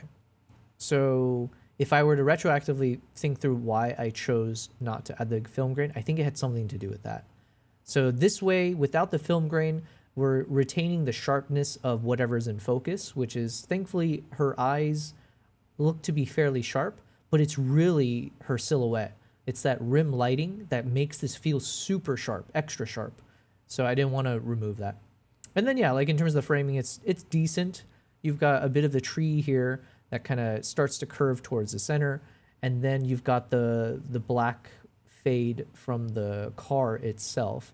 So that kind of acts as the outer vignetting. So yeah, I did my best. And then I kept this at a 1.43. Like I said, we're sticking to an IMAX theater aspect ratio here.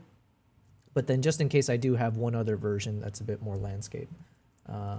Let's see, hopefully this, I have to double check if the banding is going to stay there. If so, we're going to have to deal with that. But we'll see if it disappears. Vfrey says, such nice leading lines. Yeah, if sometimes you win with some of the kind of background or, whatever's in the shot helping you out. Vfrey says that highlight on the edge of her is really nice. It's better not to get rid of it. Thank you. You said it much better than I was. I was struggling with my words, which I always do. But I just don't know what the term is for when you have that. So the highlight on the edge, that's a nice way to say it. Maybe it is rim lighting. I could be wrong. Edge lighting, is that such a phrase?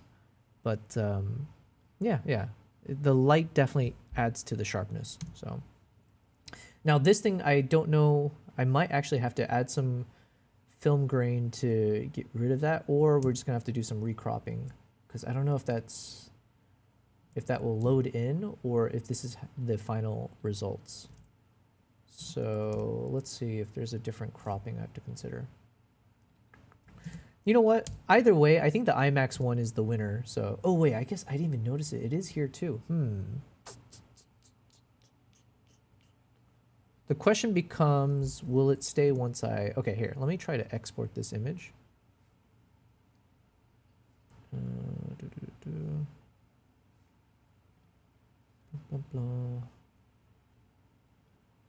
Let's see. I'm going to look at the image and kind of determine if it's an actual problem.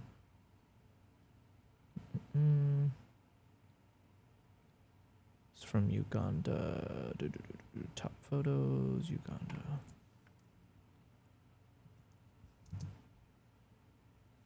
Okay, so there is a bit of that banding over on the side.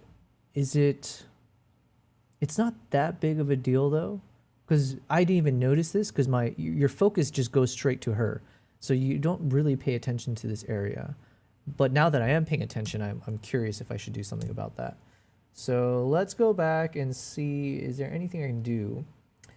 I mean, one thing I can do, I guess, is, let's see, if I add a bit of a linear gradient to that side.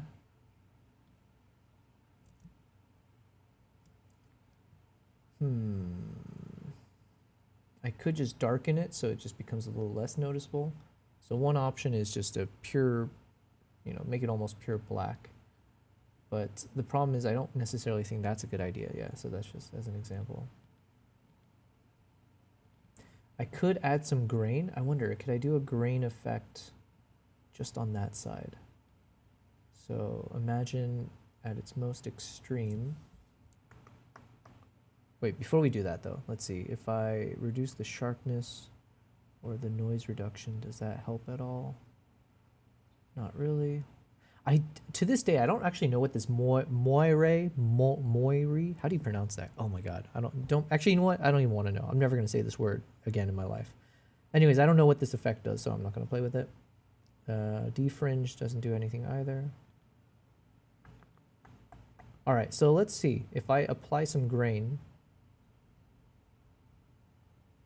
but just to that side of the image, because that tends to solve it. You know, it's like when you add the grain, it helps with the banding. And the question is how much grain and how noticeable do I want it? The roughness, let's go with a little bit softer. Okay, so what would it look like if we do this? Wait, no. There's a little bit of weirdness to that. Let me just default it.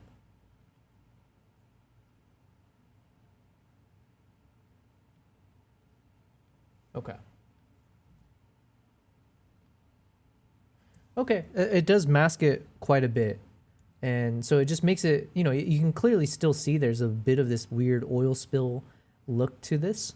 But honestly, at this point, it really doesn't matter. It's enough to kind of break up the texture of that kind of banding and make it passable, in my opinion. So, and again, the eye doesn't really get drawn to there until much later anyways. So now we are happy. And the question, I guess, is can I copy that effect? So if I just copy this mask, and then let's see if we just apply it here.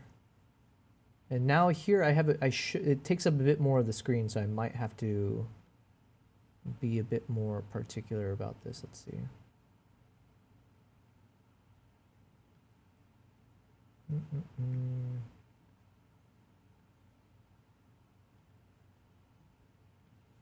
So maybe this one I'll make it a bit more noticeable as it cuts across.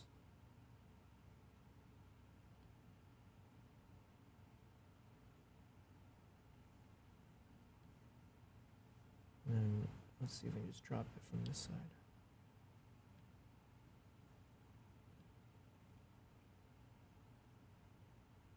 Okay, you know what? It's good enough.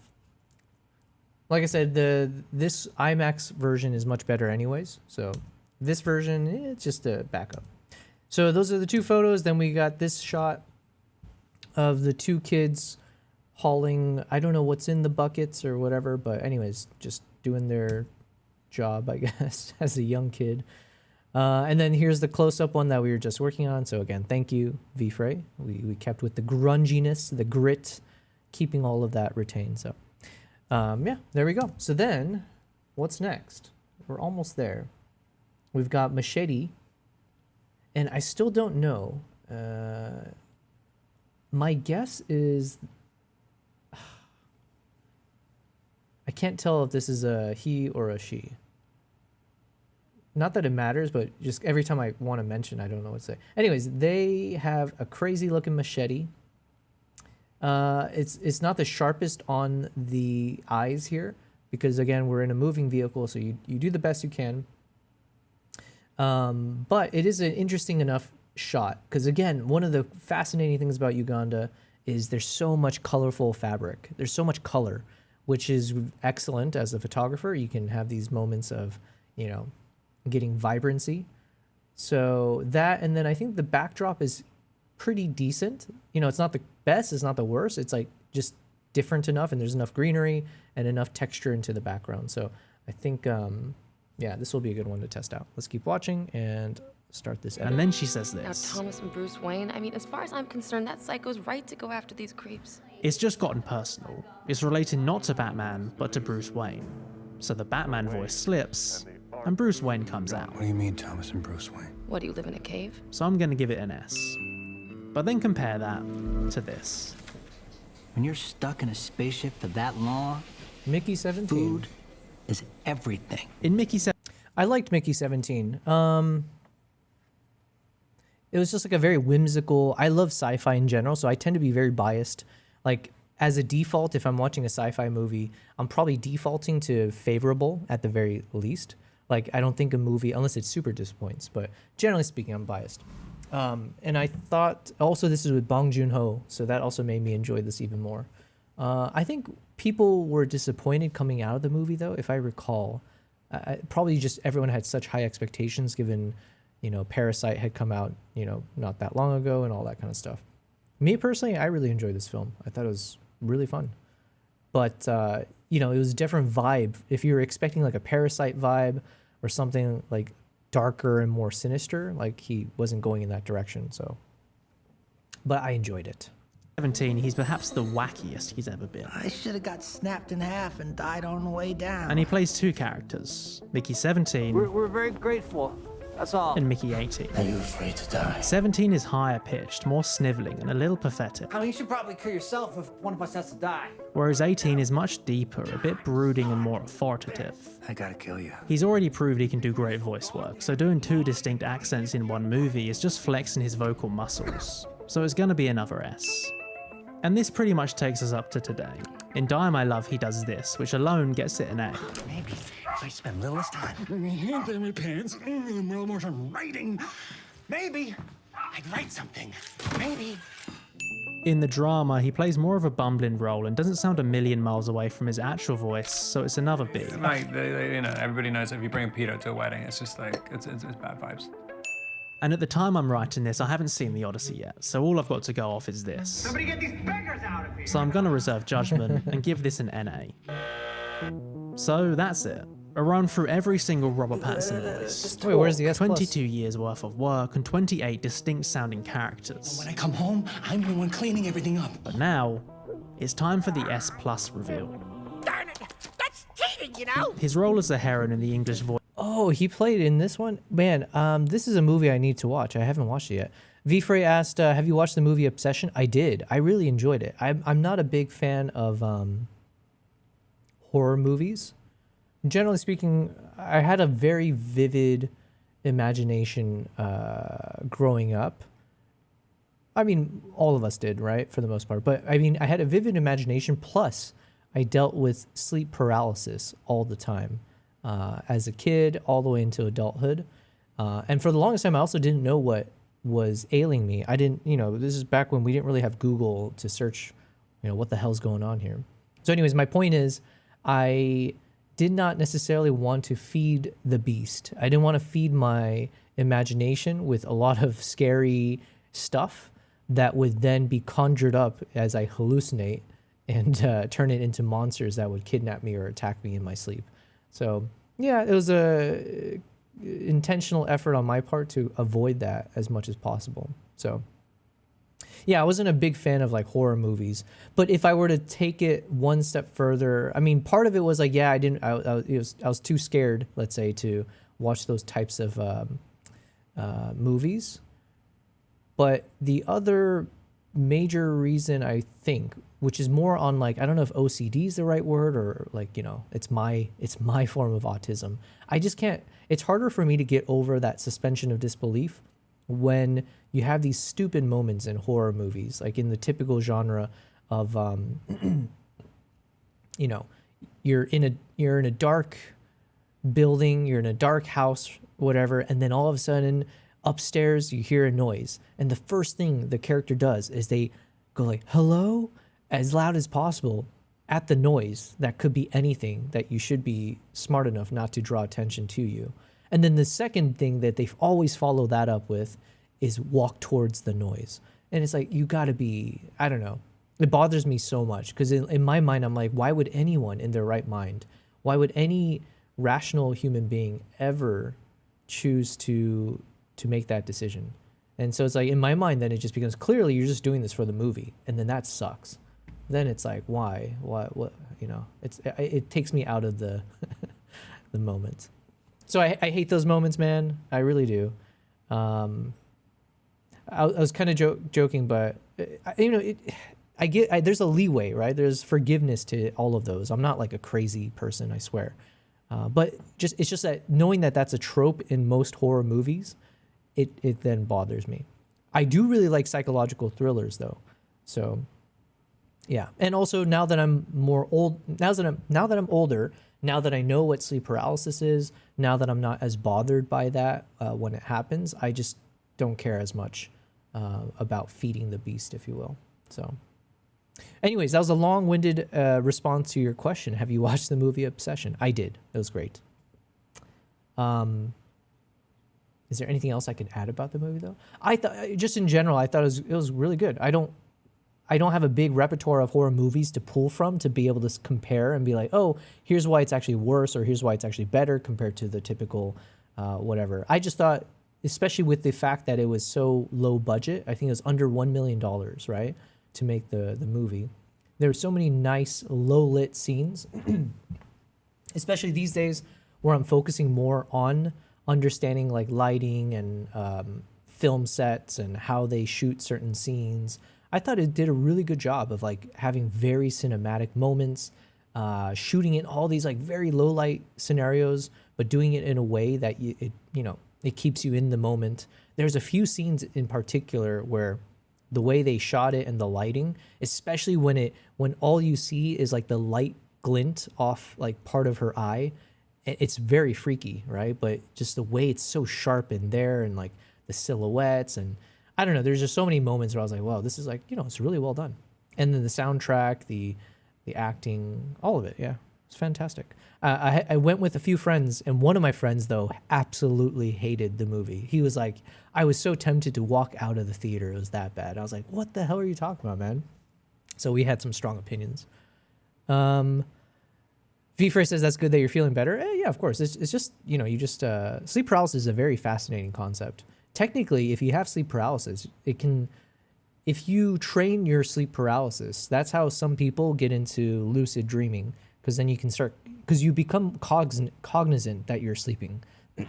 Excuse me. Your brain wakes up faster than your body when you're still in like that deep REM sleep cycle. And so when you're in that deep sleep cycle, when you're technically dreaming, your body shuts off your motor functions so that it basically paralyzes you, so you don't act out whatever you're dreaming. Like if you're running in your dream, or if you're punching someone, you don't want to actually punch someone or fall, off your bed.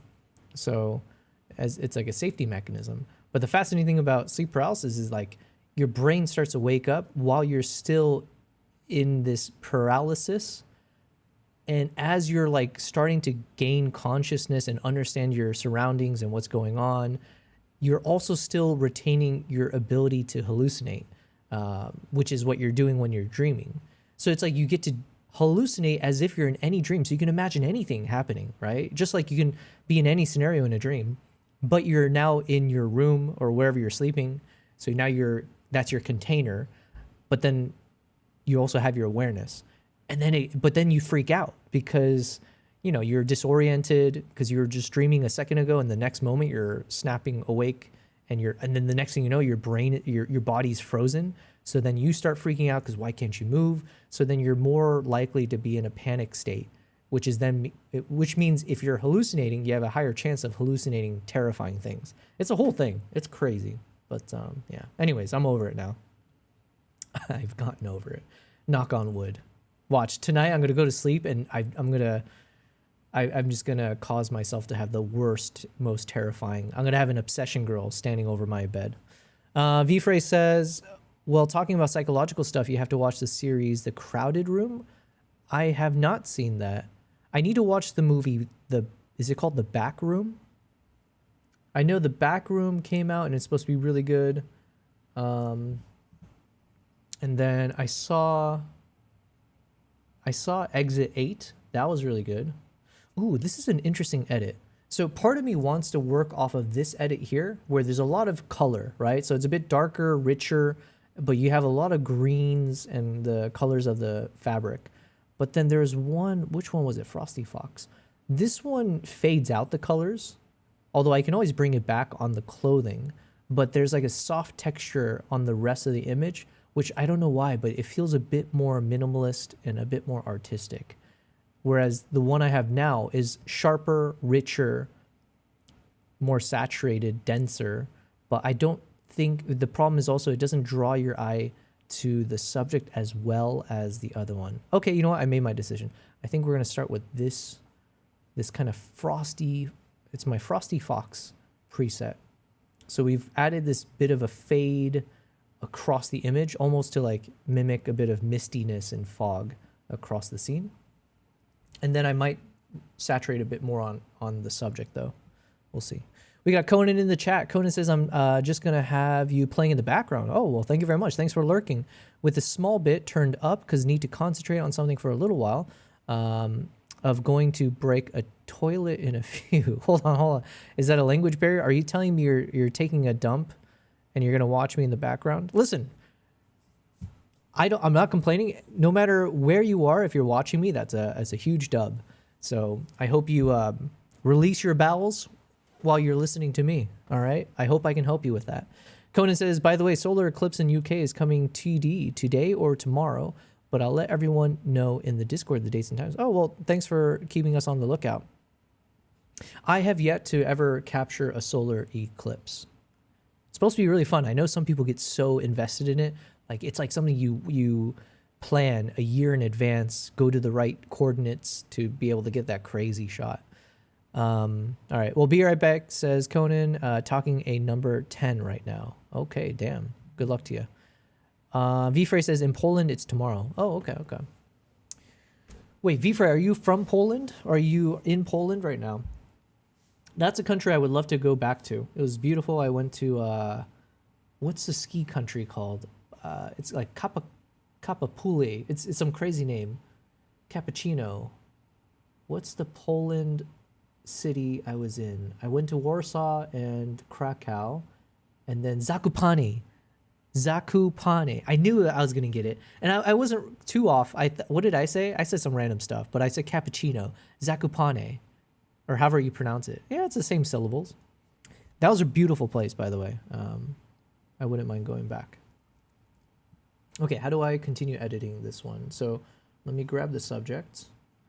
I think I do want to bring some colors back and a bit of brightness to the subject. So maybe I'll lift the whites just a bit and the shadows. And maybe the darken just a bit on the black, just one. And then maybe I'll just increase the saturation.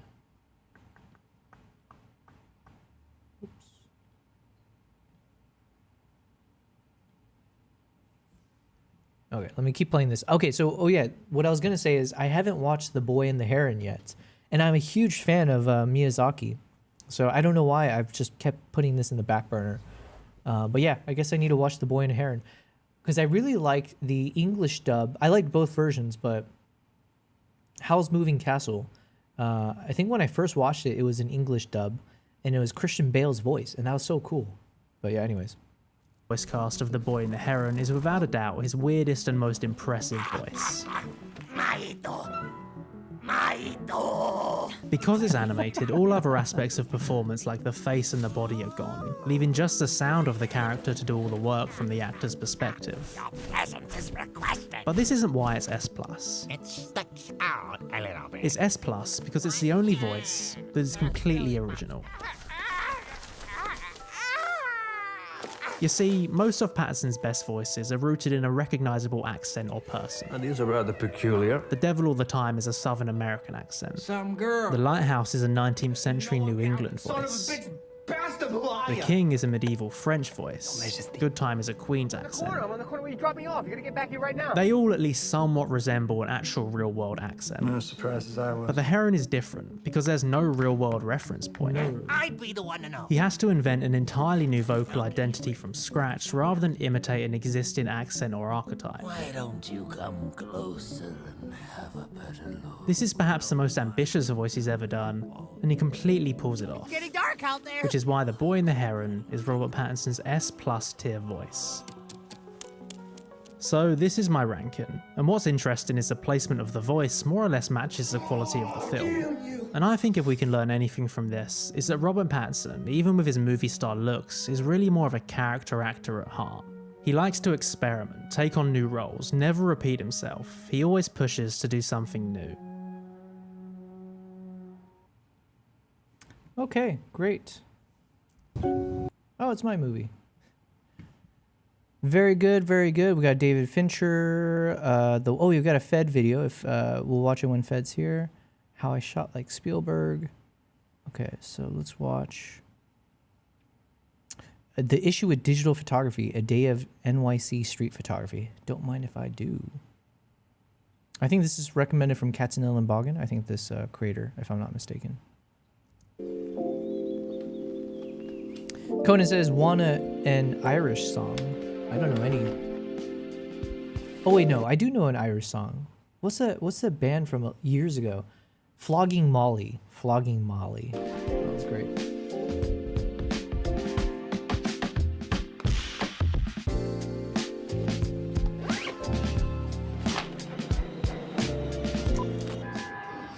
Hey, what's going on, everybody? We're here in December. It's the holiday season, and we're gonna have a maybe not perfect. We're gonna have a great day of street photography ahead of us. And today's special because we're shooting digital today. Today we got the M10P. We're shooting digital. I left my MP at home, which feels weird to me. So we're shooting all day with this guy. I got the 28 Summicron on it. I'm probably shooting manual the entire time. And I forgot to charge the battery on this thing. So we'll try to recharge it at some point throughout the day. Hopefully this battery, it's red right now. This guy's so prepared. Hopefully it lasts through the morning rush hour. So we're gonna, it's like 8 a.m. Who is this guy again? Hold on. Polly B. Yeah, I think this is the guy that Katzenell and Boggin had suggested content from before. Conan says there's Black and Tans. Black and Tans. It's an IRA song. Oh, I never heard that. By the way, I'm rewatching Peaky Blinders. And so I'm on the portion where they're fighting with the IRA and stuff. So that's the closest I'm getting to Irish songs right now. Rush hour now. We're gonna shoot, then get some coffee. Because I haven't had coffee yet. So let's go drain this battery. I've been messing around shooting auto ISO and auto shutter speed. But it's kind of nice though that he's got, and I make this point every single time I spot it because again, it's my wishful thinking. I want to manifest a world where I'll have this solution. It's so nice when you have someone filming you. When you can do projects with a second person, it just makes a whole world of difference. Because like even here, he's got this second guy, cameraman, filming him talking, and it just makes it so much easier because then you can point at the thing, you can point over to him when he's talking, you can point to the environment. It's just such a freeing thing. So, jealous. I think the light kind of bounces around too much, and like the files are just very wonky, like super underexposed, super overexposed. because of the metering. So I think I'm just gonna take it back into my own hand and shoot manual. Bring it like back, it's a bring film it camera. back. But I can shoot at like 3200, which is nice. And it's digital, so we're just gonna let it fucking rip.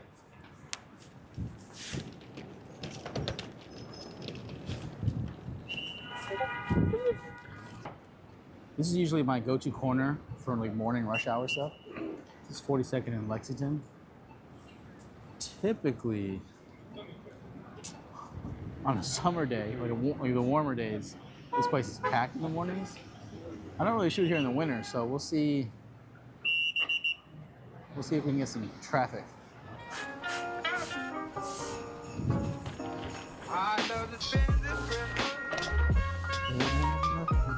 Why is this song? This song feels very New York City-esque, you know? I don't know if they can claim it, but it does give New York City vibes. Conan says, Yobel photos, it's the solar eclipse. You're talking about the eclipse, yeah? Yeah. I don't photograph it, really. I don't know, I guess I've never really had an interest for it, but... Oh, God.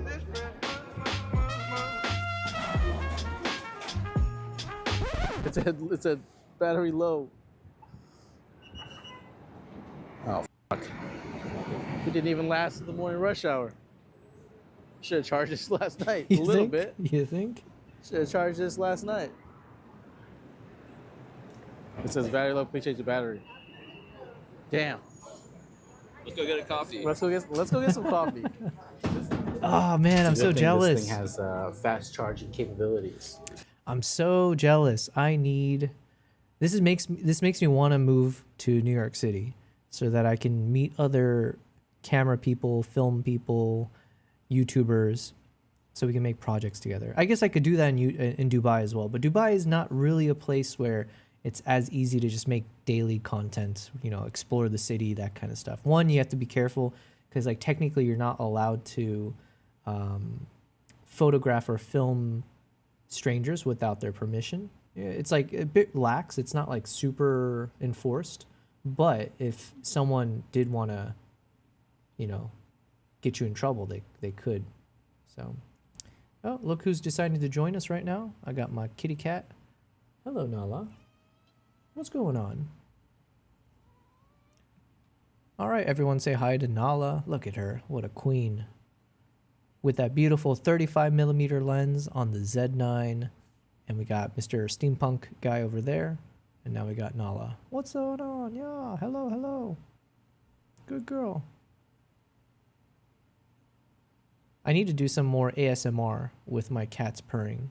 Man, the purr sounds so good on a microphone though. Anyways, okay. Do not distract me, Nala. We got work to do. Conan says, hello, cat, and hello, Robo. Who is Robo? Are you saying Nala? Yes, we all say hi to Nala. Okay, how do I want to edit this one? Struggle.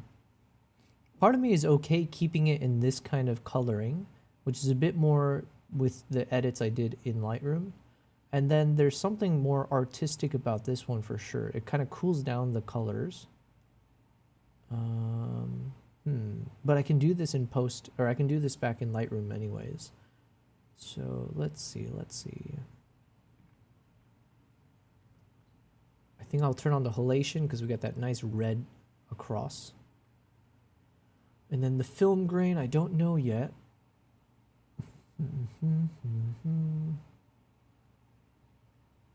Let's turn on the grain, and then let me jump back to the Kodak Endura glossy paper.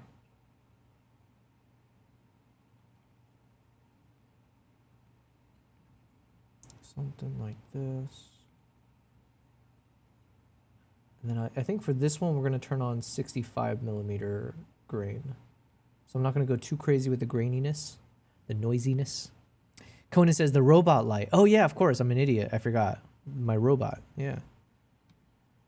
We got Mr. Steampunk and Kitty Cat. Good girl.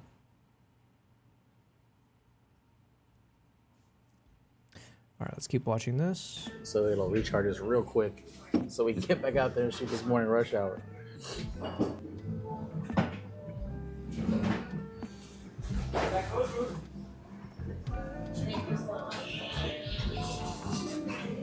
Let's go. It's charging.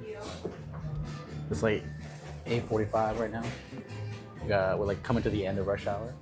So we're gonna cut this short, even though it's not like fully charged yet, and see how much it was able to charge, and hope that it gets us at least to the end of rush hour.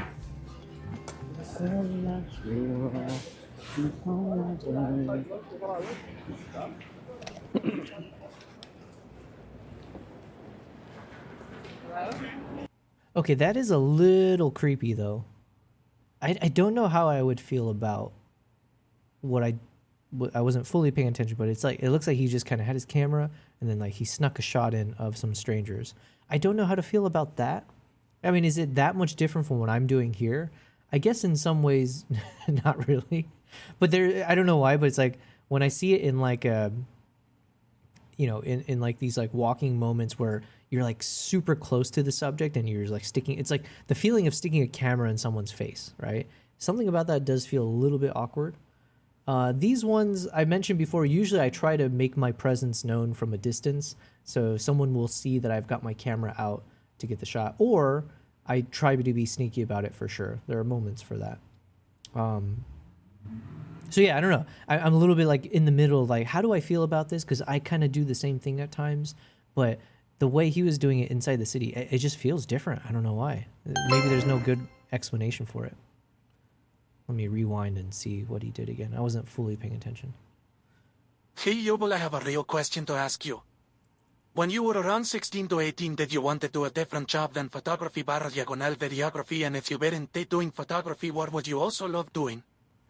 Man, I haven't changed this TTS voice in ages. So knowing that you're Irish and then hearing you with the Mexican accent or Hispanic accent is it is kind of chef's kiss. Thanks for the question, man. Give me 1 second. Let me just see what I can do with this one. So your question was basically, let me reread that. When I was around 16 to 18, so basically when I was in high school, did I want to do a different job than photography, videography? What would you also love doing? Well, easy question for me because I had zero ideas that I was ever going to do anything related to photography or videography. Not a thought in the world. It wasn't until, you know, my mid-20s that I first started to explore photography as a hobby, right? And I had it tied up with, and it wasn't even photography that I was like curious about. It was traveling. Like traveling was my main passion. And then as I was getting to travel more and more, I realized how beautiful so many parts of the world, how beautiful the world is. And also how fortunate I am to have a US passport that lets me visit some of these beautiful places. And so I started to have this feeling in my mind that it feels like I'm not doing justice to just visit a place for myself, but if I could capture some of those beautiful moments so that other people can also see and either be inspired to also travel, or on the flip side, people who are from the country that I visited or the location would also feel proud to see their you know, wherever they're from, to see it in a really nice light, right? So I don't know, there's like this feeling that started. It was like a tiny seed, but there was this starting to be an urge or an interest in trying to find that. But that wasn't until, again, like mid-20s. When I was 16 to 18, I had no idea what I was doing. In terms of the passions that I had, they were around,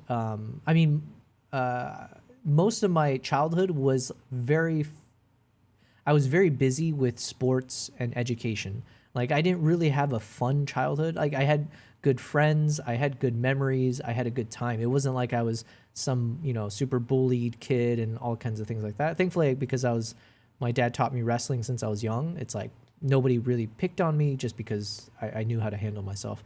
That was good. But, you know, I was also like the only Asian kid basically in the entire school. So there's a lot of things about that. But the main thing is like my free time was mostly spent having to do wrestling and martial arts and education and, you know, try to get into a good college, things like that. So it was pretty intense. Not a lot of like free time vacation stuff. I did play a lot of video games. My passion was mostly around reading books. So I mentioned before that I loved reading sci-fi and fantasy. So that was kind of my jam, was just reading fantasy books over like all the books. Then my next passion was around music. So I grew up with a few different instruments, but guitar eventually became the instrument that I was super into, and I would just get lost in watching videos and trying to learn just by watching how someone plays, trying to repeat it myself. It was just a fun process. So yeah, it was like music, but again, I had no inkling, no desire, no thought that I would ever go into something artistic. It was always like, oh, I'm just going to go into something business related, study economics, and like, you know, work at a company.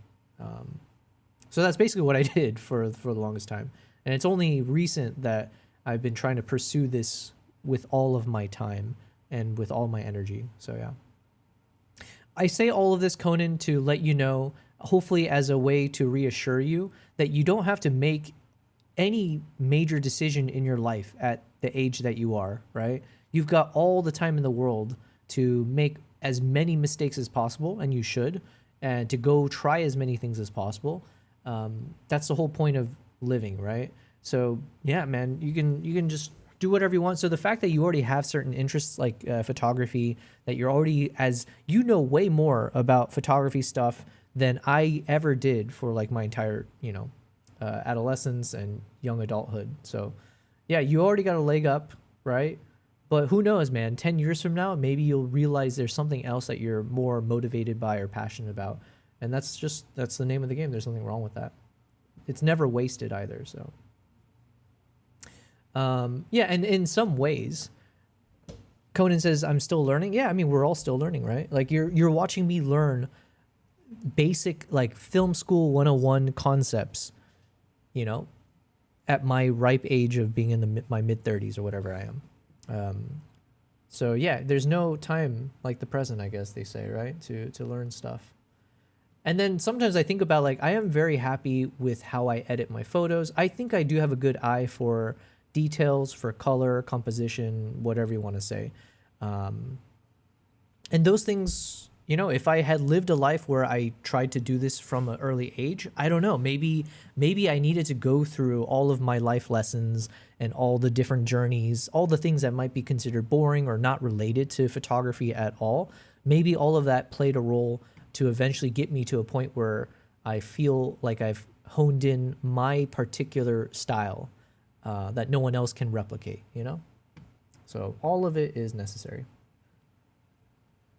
Thanks for the question, man. I appreciate it. Okay, so I'm just working through this photo now. It's almost complete. I'm just seeing if I want to shape the light a bit more. But yeah, I think I do want to keep it like this. I want it slightly muted in terms of the greens. I don't want it to be overly saturated. I think I don't necessarily want it to be super bright either, so I might change that a little bit. But yeah, I still want that bit of brightness coming through from the top left. And it's okay that the right side, although I might actually go ahead and crop that out. We'll see. We'll see. I think the cropping looks decent here, though, so I don't want to play with it too much.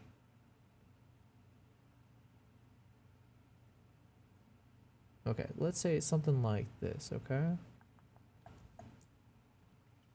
Now we are done with the colors. I just want to now work on the cropping.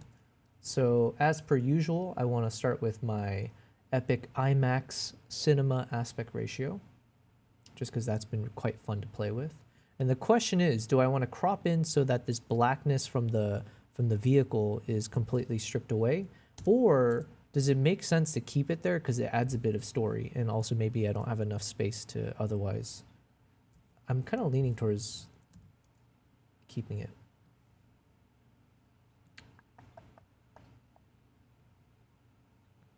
Let's see. Yeah, you know what? I am leaning towards keeping this edge here with this blackness coming through, just because like it does add a bit of an abstract creative feel, like a different style to it. It's not overly distracting, and it also lets me keep more of the road to the right here. So if I were to crop this out, I feel like you would start to lose that because now it's right up on the edge. And I don't know if that looks as good. Let's see. Yeah, and then the other problem is you start to crop this tree here, and I feel like I don't want to chop off the top of this tree. I feel like I do want to at least have some space there. So in order to do that, I probably do need to at least retain a little bit of this, the right side. So maybe I'll just shave off a slight bit of that, but not overly too much. And then we'll play with the rule of thirds a bit. So I guess we will try to position the subject close to that line. I'm not going to put the subject right on the line because if you think about it, the subject is both this person here and the tree behind the person, because it's like a steady line going all the way from the top, bottom to the top. So technically I'm viewing this entire thing as a subject. So trying to find something in the middle between the two feels decent. I don't feel like imbalanced by that. So, all right, let's keep this cropping and then we'll do one that's a bit wide angle maybe. Let's see. Option 2. Conan says, I'm a dip though, play some stuff from my bath. Yeah, no worries. Thanks for being here. Appreciate it. Have a wonderful rest of your day. At least to the end of rush hour.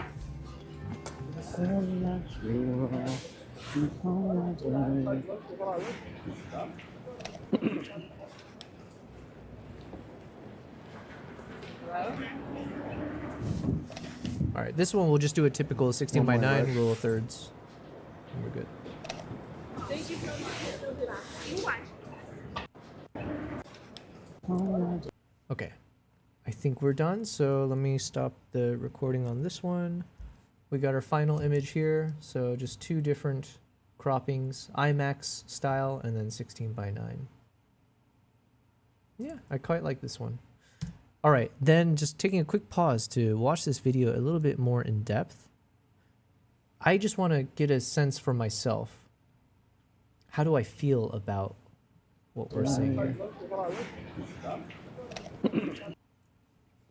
So like taking sneaky shots of people passing you by. How do I feel about that?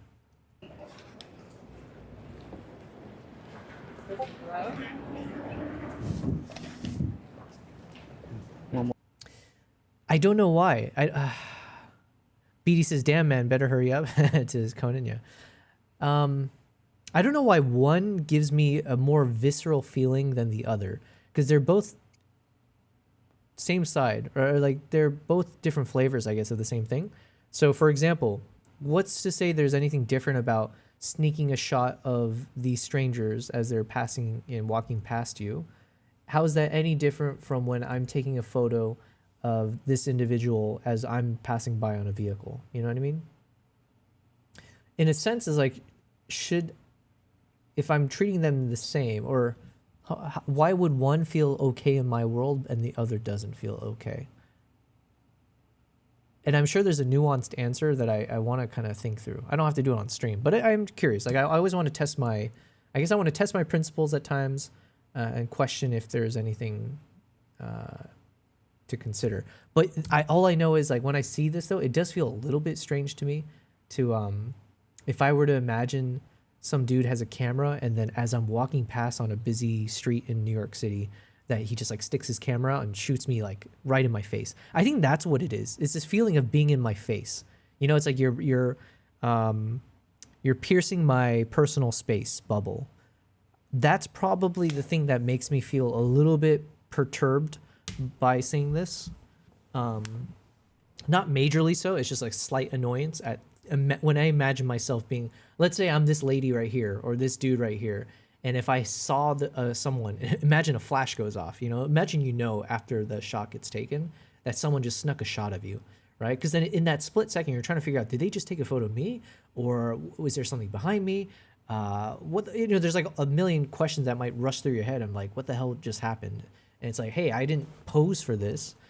And so I think it's just because they're in your face.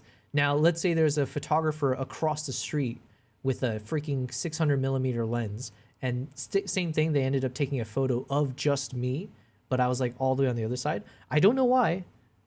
I feel like I would be a bit okay about that, which is kind of weird to say. Because like I don't have like a necessary, I don't have a strong opinion of like, hey, don't take my photo. I don't have a strong feeling about that. I'm not like super against it or whatever. I'm just like, you know, generally speaking, like respect my privacy. But if you're doing some artistic thing and, you know, you want to take a photo of me, like by all means, like just hopefully don't get my bad side. Hopefully don't, you know, like share some photo where I'm picking my nose or something, right? But like generally speaking, I don't actually care that much. It's just like the thought of someone sticking a camera in my face. That feels a bit, I don't know. You're in my space, buddy. Beatty says, in today's ultra surveilled environment, I believe that people should have the understanding and maybe expectation to be captured at all times in public spaces. Yeah, and like also to be fair, you know, especially as I've been trying to do this like YouTube and then starting to do live streams, I have in some respects kind of given up that privacy, or I've at least trained myself to be more comfortable with having my life out in the open. But not everyone is signing up to that, right? It's not like embedded in the social contract. So yeah, I don't know. I think it depends on the environment as well, right? Like if you're walking on a random street in New York City during rush hour, that's probably a time when you're not necessarily in the right, you're not in a mood of like, hey, you know, let's relax and have fun and we're going to the park, or we're just like, you know, chilling, grabbing a drink. It's like you're in work mode. You're probably stressed out, or you just woke up, you're heading off to work. There's a level of like, it's like a buildup in your mind. It's like an athlete right before the game starts or the match starts, right? You're in this kind of mental zone as you prepare yourself for the rest of the day, right? Or for whatever's happening. So there's like this feeling of like you have to be in your Zen mode as you just kind of like, you're not happy. You're either neutral or stressed. You know, I'm going to be late, blah, blah, blah. So when you're in that kind of a negative to neutral moment, to then have someone taking your photo, it does feel like, oh, okay, you're catching me when I look pissed off, or, you know, like look at all the people in the shot here, right? Like none of them, they've got that neutral to, you know, bland face. It's not them at their best, right? It's a different thing if you're out with your friends at the pub and a photographer takes a shot of you guys laughing it up, you know, candid shot moment. It's like, okay, that's different. That's different. So I don't know. I'm sure I'll think through this in more detail later, but I'm glad I did think it through, because it is something to wonder about. Because in my line of work, when I'm traveling, I do take photos of strangers without their expressed, you know, permission at times, right? Like these are drive-by shots. Sometimes you get their permission in the moment. You see them waving at you, or they're waving at the camera, or they see the camera and they're not running away or anything like that. Other times they also tell you explicitly, don't take my photo. Either they run away or they turn their head, so you know immediately, oh, I shouldn't take this shot. Or they just literally tell you, like, don't take my photo. But anyways, it's the gray zone that I'm always fascinated by. Wow, what a long conversation, which is why I'm still not finished editing all my photos. How many more do we got? I got maybe 3 more photos to go. All right, we got this. We got this. Where did my... Oh, I put it over on the other screen.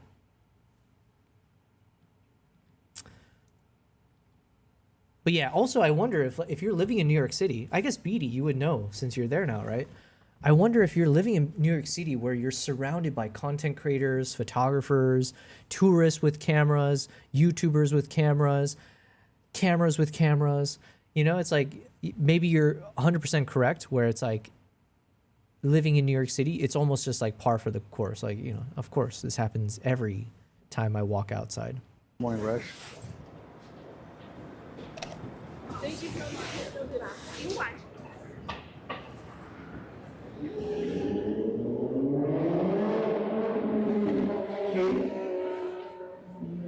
Nice little message. This little message for everybody. Be happy. Shut up.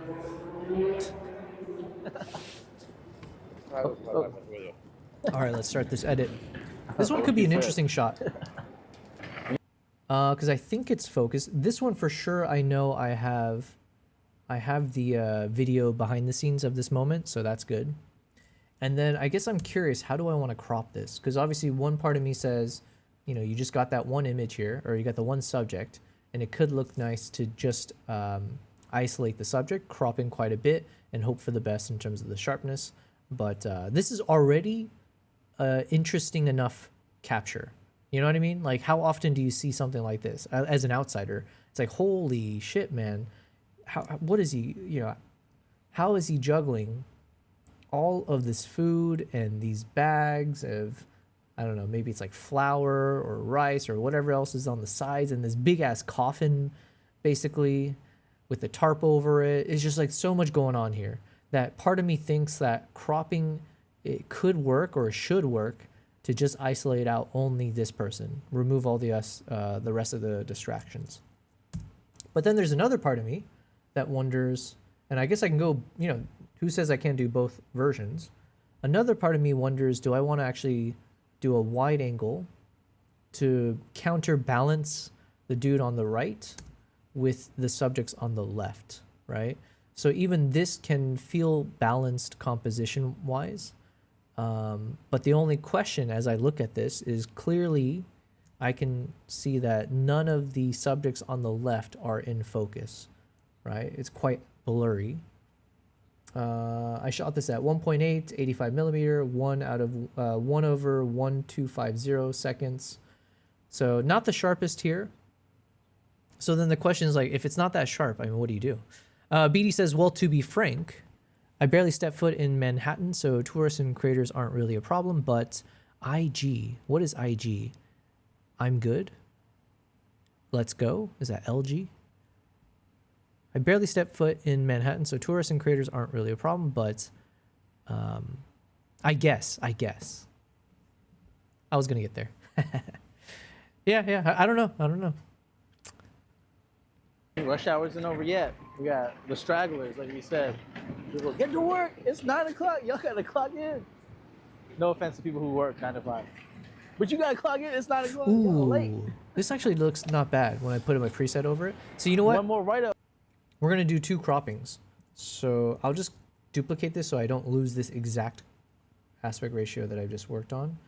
But I'm gonna edit a version that's full screen. So I think I know that I will end up cropping in for the 2 different versions. We're going to do one that's close-up-ish of just the dude here.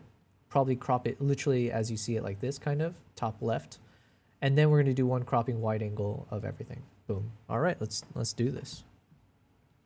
You know what happens.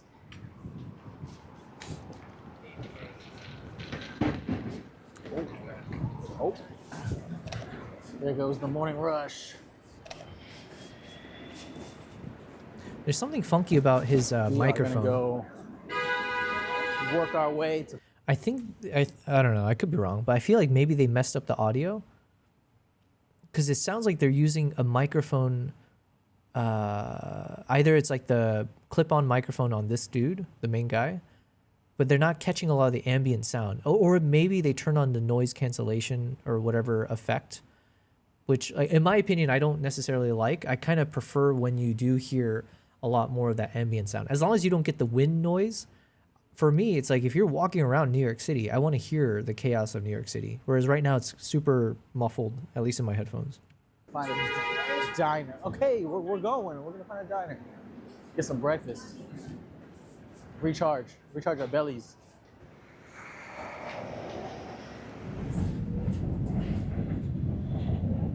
Also, I do feel like this video would be better with the soundtrack. They did play a soundtrack before. I'm not sure why they didn't keep it up here.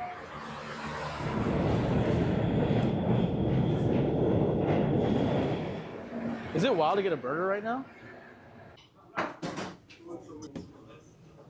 It could also just be this guy's style. I haven't seen enough of his videos. Thank you. Get a little recharge going. Wait. I'll get a picture first.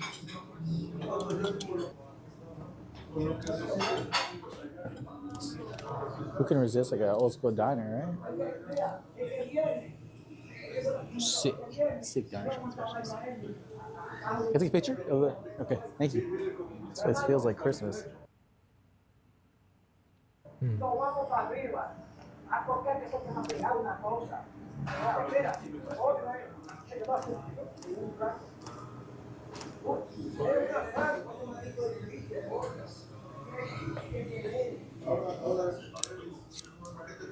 Let's see if we can get this back to 80% while we eat.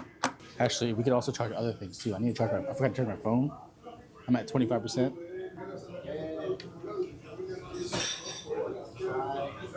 And I'm gonna charge my headphones too. Because why not? You can charge 3 devices with this thing. It's like an outlet in the middle of the table.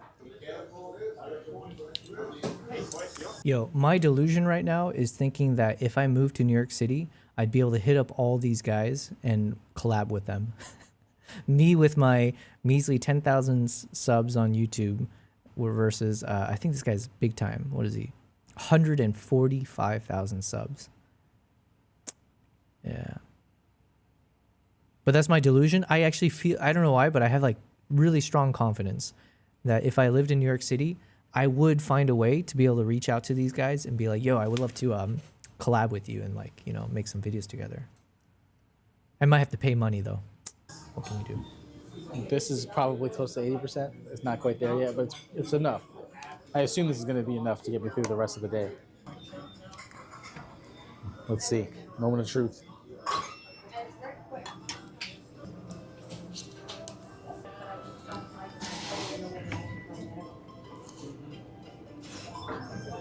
Basically, man, full charge.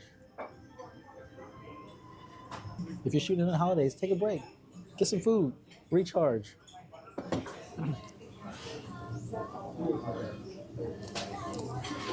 Okay. Let's go. It's like 11:30 right now. We're entering Chinatown. I don't really know how much time we're going to spend here. Just a nice little check-in with Chinatown, you know? Yep, okay, it exists. Cool, we're good. They're putting up a wreath.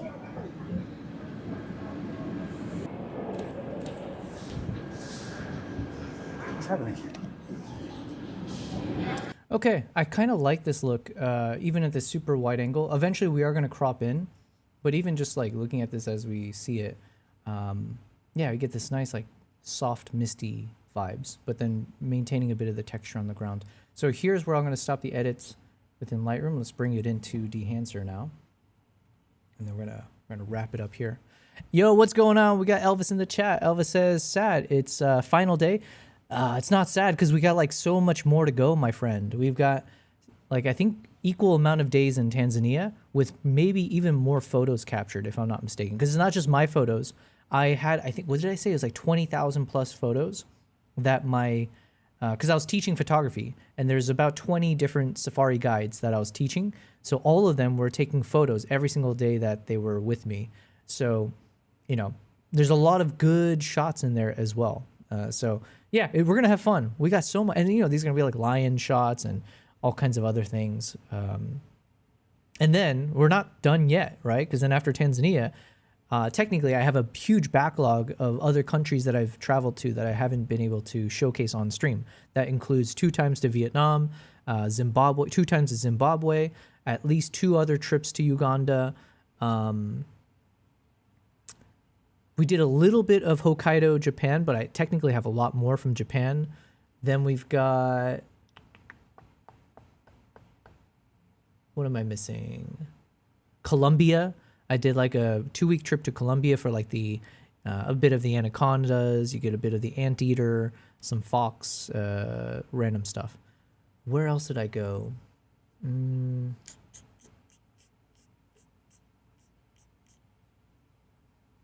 I'm spacing. But the point is, we got plenty of stuff. And it's not just photos, it's videos, right? I've got 100 terabyte plus of video footage. Am I missing? There's something on the tip of my tongue, and I can't remember exactly what country or where it was. But yeah, we got plenty of stuff, so do not worry. This is why you will enjoy my stream, because we're going to have infinite number of things to work on.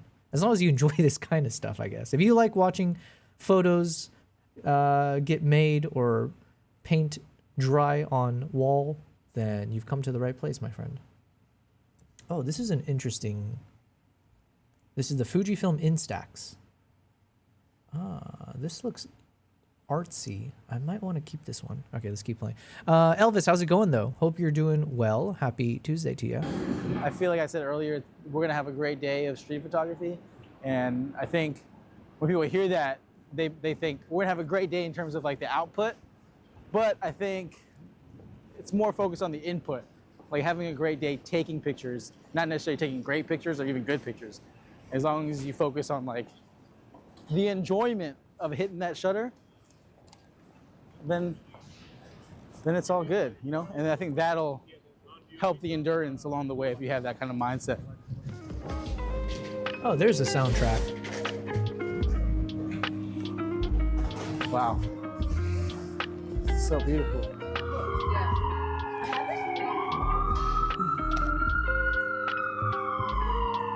Okay, in my humble opinion, I feel like they should have had soundtrack throughout.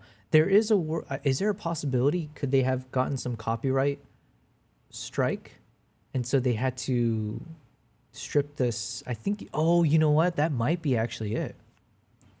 Maybe there's some issue with the soundtrack that they used, which was getting like some kind of copyright strike. And so then it was too late. So instead of re-uploading the video, they had to go back, or they had to edit the video, find the soundtrack, and then just cut it out, which might be why the distortion in the sound, because it wasn't like a clean, I don't know. Okay, that's going to be my guess, because there's something about this that feels off when they were playing this entire segment, because they had soundtrack before, and it feels nice. It vibes really well. And then out of nowhere, they just went through a whole section where it's just a little bit of, it was like, it's not street sound, because they were using it sounded very muffled. So you're getting the worst of both worlds. You can hear his voice clearly, but you're getting weird, muffled, ambient city vibes. So, okay, there we go. We got the answer.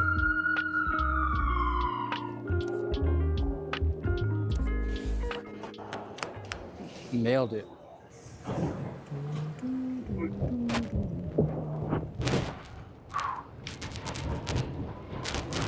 Must have. Through the years we all will be together.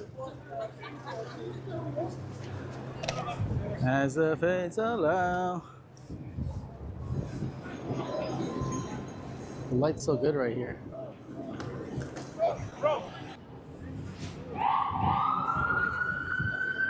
Like the summer.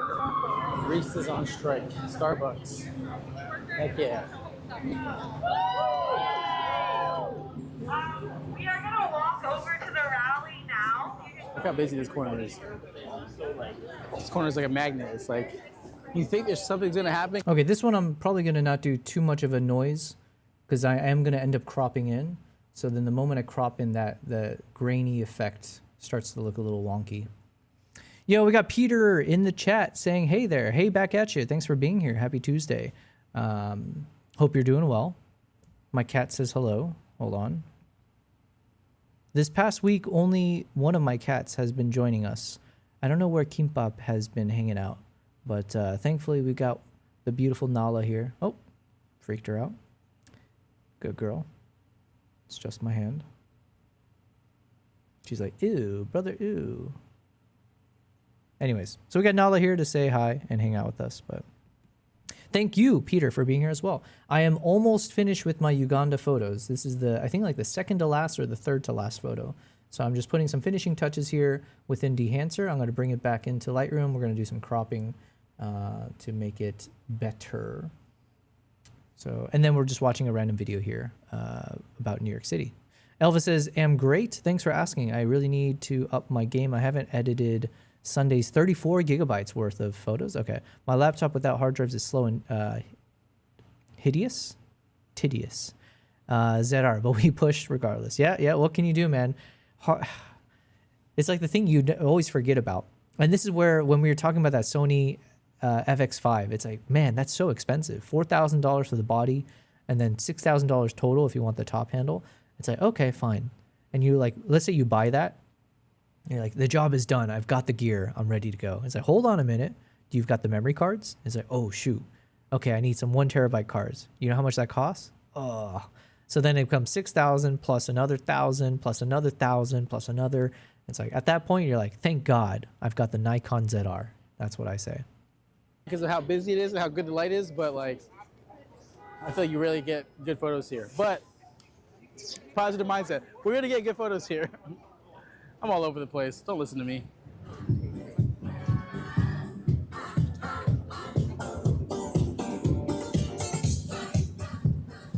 Now we're going to the main event, the Rockefeller Christmas tree. Come with me. There it is. Okay, maybe I was wrong.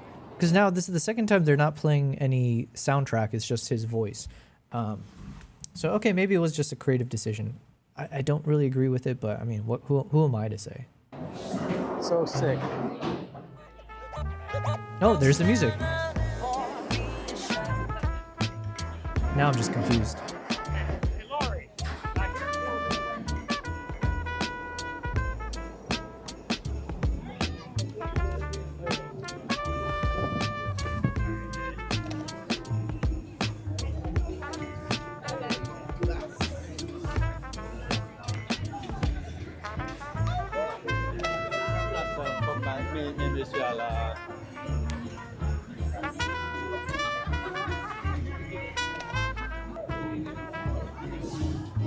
My pigeon shot.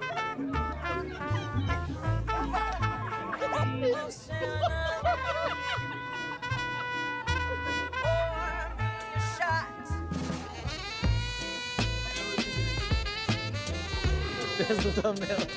I should have turned around.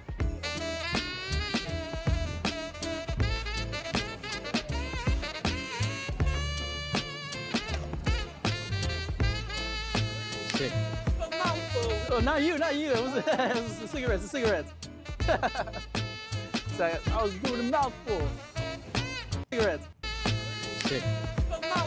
Oh, not you, not you. Oh, see? Oh, yeah. Here's the moment we were talking about.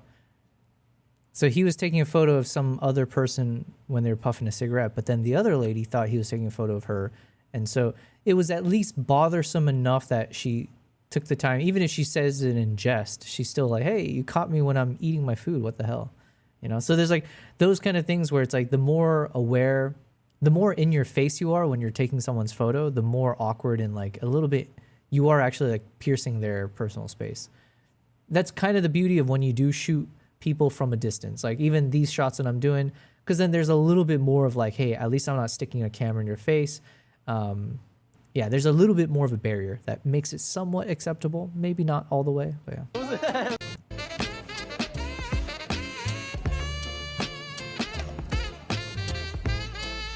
Sick. Oh, not you, not you. It was the cigarettes, the cigarettes. So I was doing a mouthful. Just like, I'm shooting at ISO 1600, like f14. Oh my god. He made a Look who it mistake? is. Oh no. What's going on, bro? See, he just met another, I'm assuming that guy Paul might be another YouTuber. And it's like, it seems like the Asians are hanging out with other Asians. So that's another in. I could be like, hey, I think I'm Asian, right? It's like, can I hang out with you guys? So this is where the, what do you call this? The reverse racism can work in my favor. All right, we're almost done with this photo.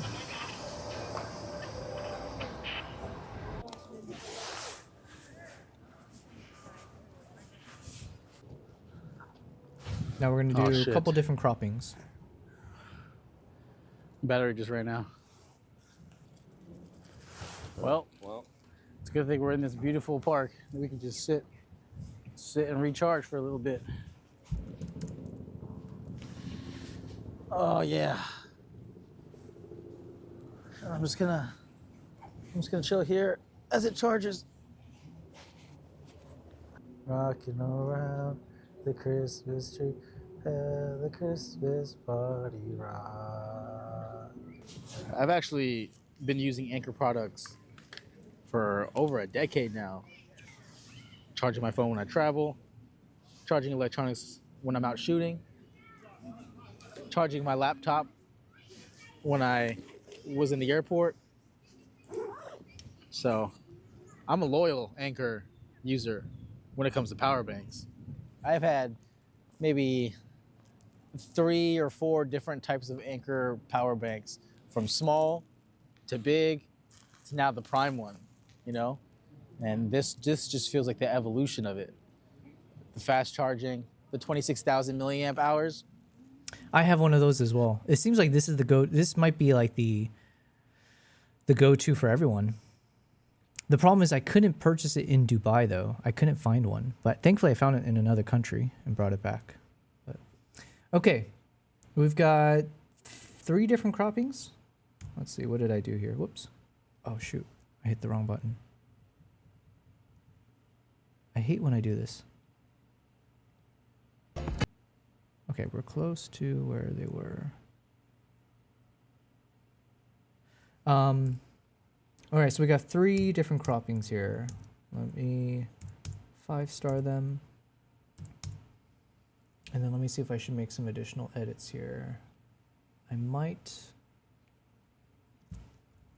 increase the lighting just a little bit.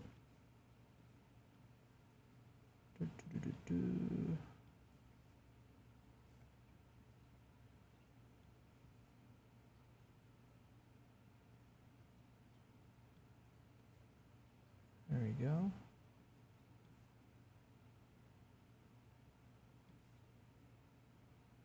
I usually look at my thumbnail to kind of get a sense if it looks decent. I think that looks good. Let me copy that mask over, because it might be simpler. Yep.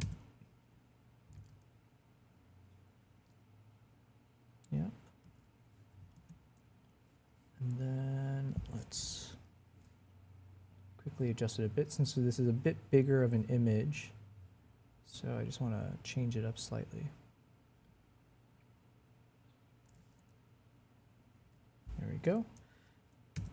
And then the last one here, I don't know how much of a mask we want to, hold on.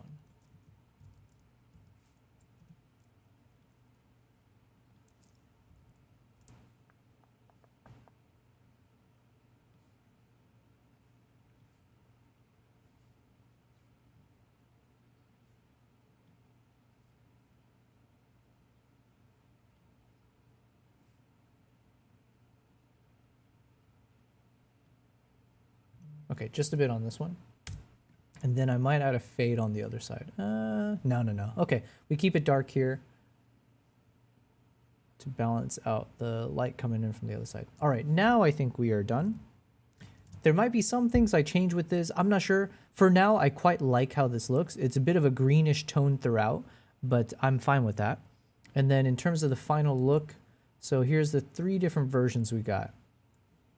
Option 1, we have a 16, I forget what cropping I'm using on this one, but we do a bit of a wide angle, and now we're balancing out the heavy bike on the right with the multiple kids and the person on the left.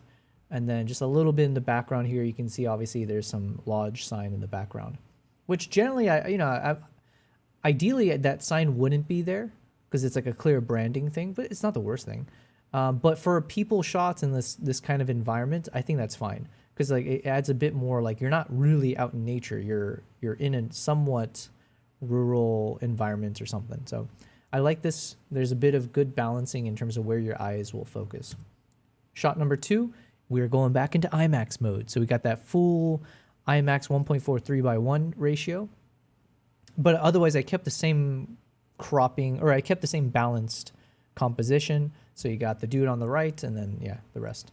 And then the third option, I wanted to try at least one shot where we just isolate the dude on the bike. And then I kind of wanted to put him on the left third of the image and slightly at the top. I don't feel like I have to put him all the way at the top because, again, we do have the sign here sticking out, which kind of covers it adds some weight to the top left. So there's that. And then there's something nice about this road and the texture. So I figured let this kind of play out towards the bottom half of the image. So there we go. We've got 3 different options, which means we are almost done. I've got this one image here that I figured it could just be interesting. I'm not sure even if it's a keeper because it's, you know, just a shot from the back. But my thinking was if we do a cropping like this, at least it could tell a story. Maybe as we edit, it'll make these two individuals stand out a bit more. The one unfortunate thing is we have so many other people in front of them that you don't necessarily get the cleanest separation of these two people from the background. So you will get a bit of noise, a bit of overlap, not like, you know, it'll be a bit messy. But it could also end up looking nice because there's nice colors to all the people in front of them.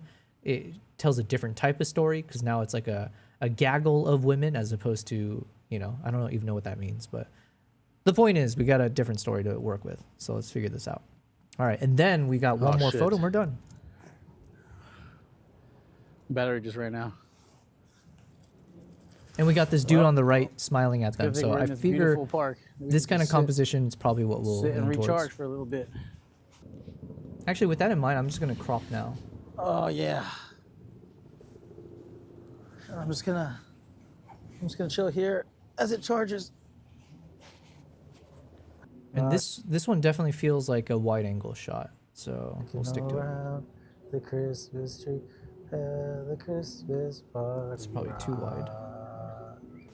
I've actually been using Anker products for over a decade. When I 3 or 4 different types of Anker power banks, from small to big to now the prime one, you know? And this just feels like the evolution of it. The fast charging, the 26,000 milliamp hours. Can't beat it. It really helps you endure these long days of digital street photography in December here in New York City. I feel like I gotta warm back up. You know?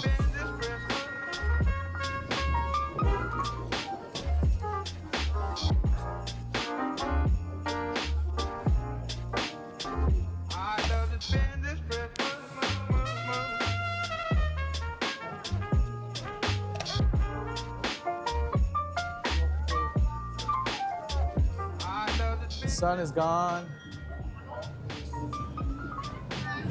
but the fire still burns in our heart. You feel me?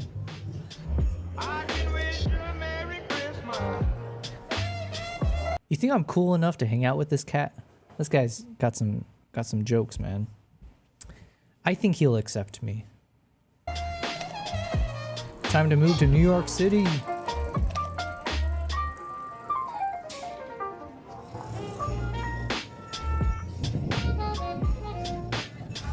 Oh, energy check, guys.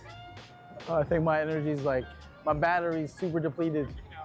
It's like 4 o'clock. I don't know how much longer we're gonna be able to outlast here.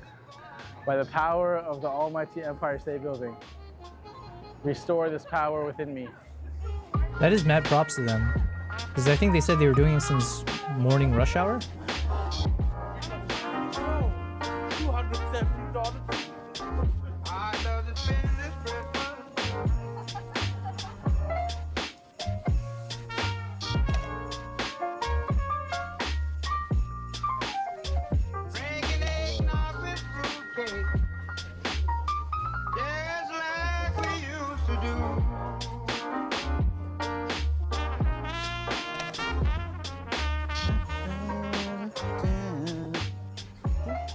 Thanks for watching. If you made it this far, we made it through the day. My battery is gone, so I'm gonna go recharge it as I make my way home to recharge my battery.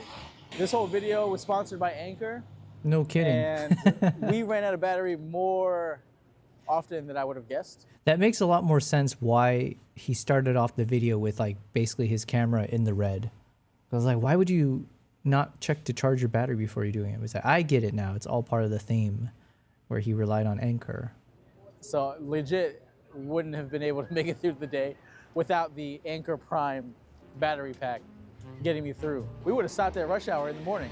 And honestly, all of my favorite photos from today came after morning rush hour. Without having the Anchor Prime power bank recharging the day, we definitely wouldn't have been able to walk all the way down to the financial district to take a photo like this, or had the energy or battery to make it back up to Midtown to take photos of the holiday craziness with the pigeons. And without that last charge, using the Anchor Prime device in Central Park, that gave us enough charge to push us through the home stretch, where I was able to get this photo of this kid pulling the gum out of his mouth. Now, I'm not saying these are great photos or even good photos, but I do think they represent the endurance of what it takes to be a street photographer. So, you know, go hit those links in the description of the video if you want to support the channel.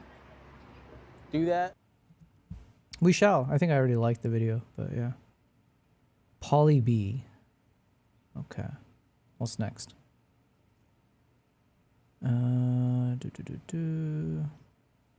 David Fincher's editor reveals the key to make any edit work. Okay. It's a big... Having prepared myself for this moment for so long, I failed to believe that it would ever arrive. She's doing all the verbal wrestling to try to get her way out of this situation, and Fassbender is stonewalling her. You don't want to blink through that.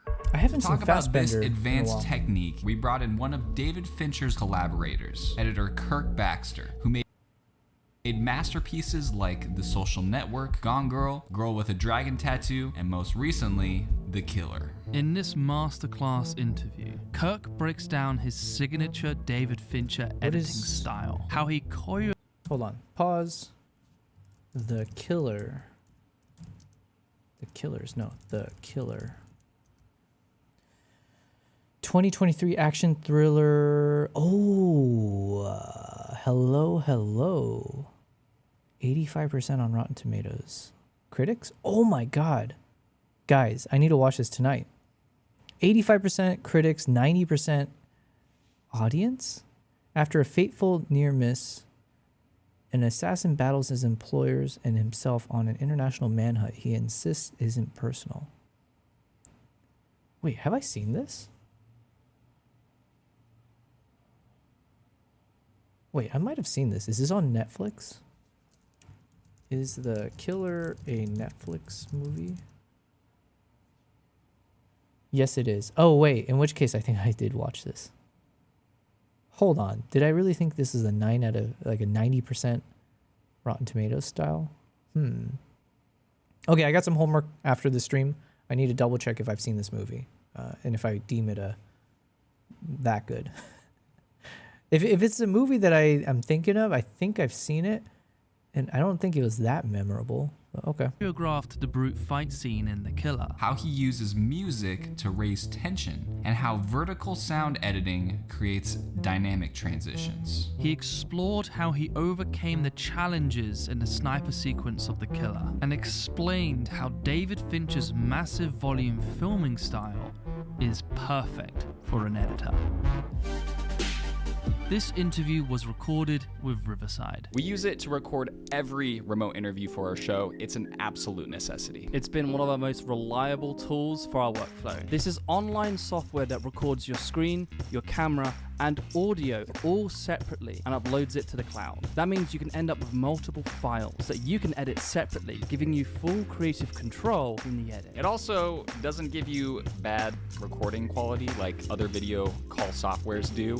It gives you 4K footage. It looks professional as frick. Also, if your connection drops during the interview, it doesn't matter because Riverside records locally, so no footage will ever get lost. More than just recording, Riverside has amazing post-production tools as well to help you create your show as fast as possible. Riverside generates AI transcriptions, which you can use to then do text-based editing on your show. And if you want to introduce the guest, you can pop your script in a teleprompter and off you go. And lastly, you can use magic clips. Basically, you can automatically create shorts from your long-form show right in Riverside with the click of a button. You can do everything from pressing record to pressing publish right in Riverside. You can sign up to Riverside for free and use the code editingpodcast for 20% off the paid version. Back to the conversation. In talking about The Killer, I think we should probably suggest blinking more than Michael Fassbender did in The Killer. Did he really only blink once in the entire movie? One of the many.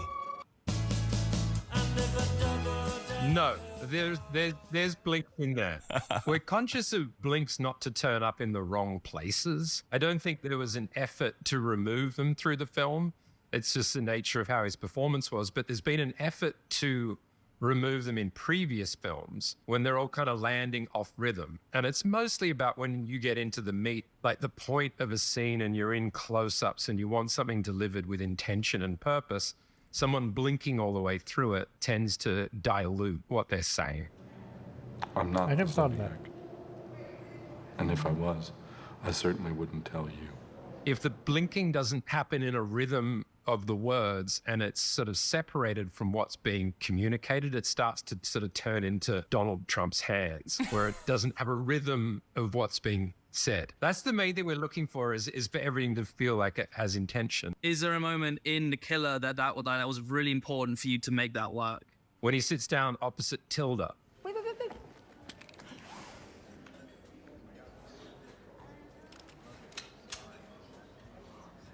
She's, you know, doing all the verbal wrestling to try to get her way out of this situation. For what it's worth, I would never have involved your female friend. And Fassbender is stonewalling her. You don't want to blink through that. I objected to his methods and I told him so.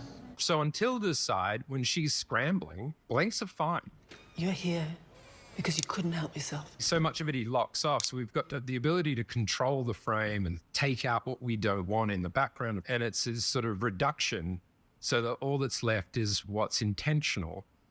And anything unintentional tends to stand up. It's something that we discussed with the Star Wars Andor editor about a year ago. He's also very conscious of blinking, and he would sometimes cover up someone blinking, and so they are kind of staring throughout the whole scene. Are you... Okay. Photo is complete, I think. Yes. This one I feel like I could spend more time to kind of get it even better or something, but I'm okay with this. Also, you know, we're coming towards the tail end, so part of me is like, let's just get it over with. Not to say I'm, you know, not treating these photos correctly, but I think it's good enough. So that leaves us with our final freaking image in my entire 5,000 plus photo collection that I've reviewed and went through and filtered through and edited. It's going to be one of these landscape shots. I say landscape, but yeah. So basically I took the flight back to Entebbe from guerrilla territory. Actually, I tried to live stream this. I remember now. Somehow on the plane, I had just enough cell connection that like I could run a live stream like on Instagram Live from my cell phone. I don't actually know how good the quality was, to be honest, because I just hit go live and I couldn't see myself and I never replayed it. So, but it was kind of cool because like the views were stunning and you know, you're pretty low to the ground. You're in these like tiny charter planes. So it's a unique experience for sure. So I only took maybe a handful of photos here. So the question is, which one do we want to edit?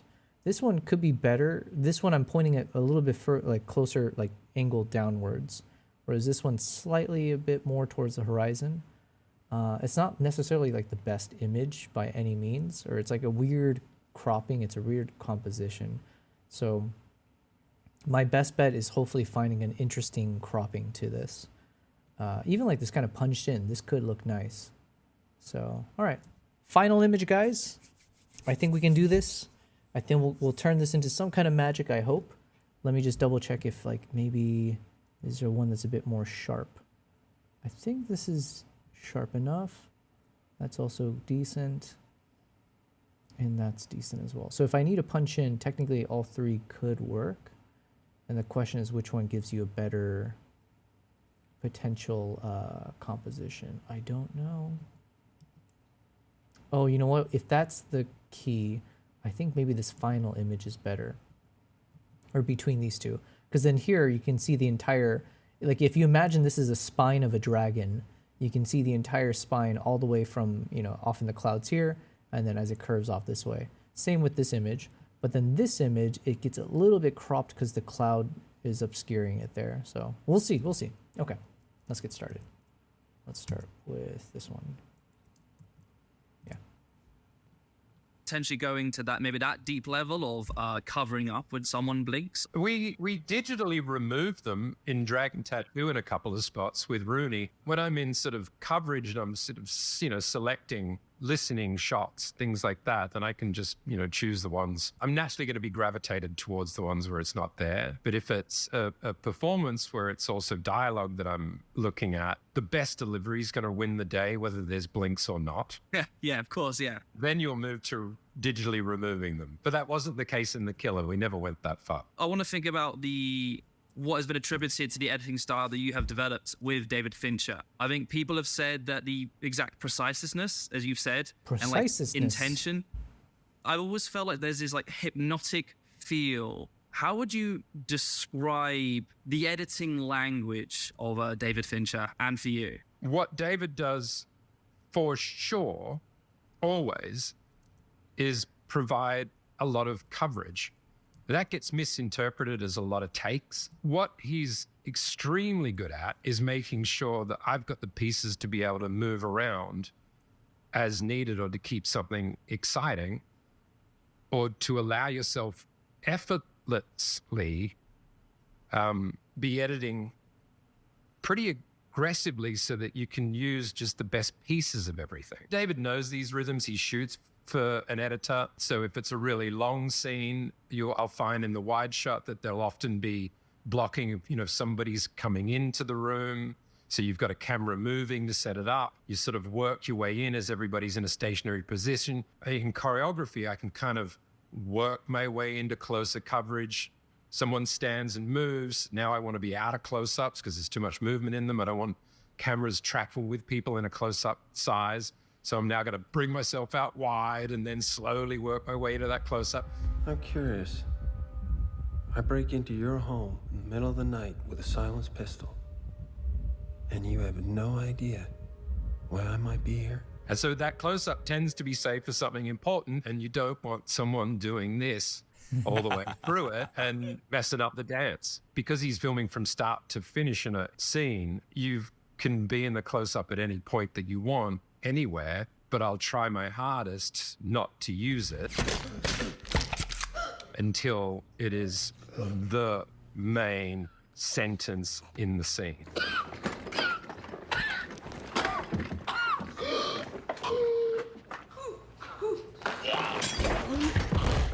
So you work your way into it. Okay, I did watch this movie. It's coming back to me now. I thought it was a great movie. I thought it was a fun movie. Is it a 9 what is it? Rotten Tomatoes 90%? He loves to shoot over shoulders, and they're a lot harder to get because you got to get, your foreground working as well. It's just, if you're in a single, it's just much easier, I think, for a director or an actor to perfect it because you're isolating how much is out of your control. You're isolating the amount of humans. But over shoulders, they're just a bit more wriggly and they take longer to get on the set. He loves them and I love using them. It means you can sit in shots longer because you can kind of enjoy the foreground talking and you get a sense of the other person. You're gonna go through life thinking that girls don't like you because you're a nerd. And then it also gives more impact for when you choose to go single frame and get closer. It'll be because you're an asshole. So that generally is what's happening with scenes with Dave, is we're trying to remain loose until there's a point to get in tight. Another thing we do, usually typically I'm letting the dialogue lead the picture edits. If someone talks, I'll be going to them after their sentence has begun. Is this your wife's handwriting? Is that a handwriting? I think so, looks like it. Our experts thought so too. Is that called J-cuts? I thought that the concept of J-cuts is like where the audio of your footage starts out first and then you show the footage.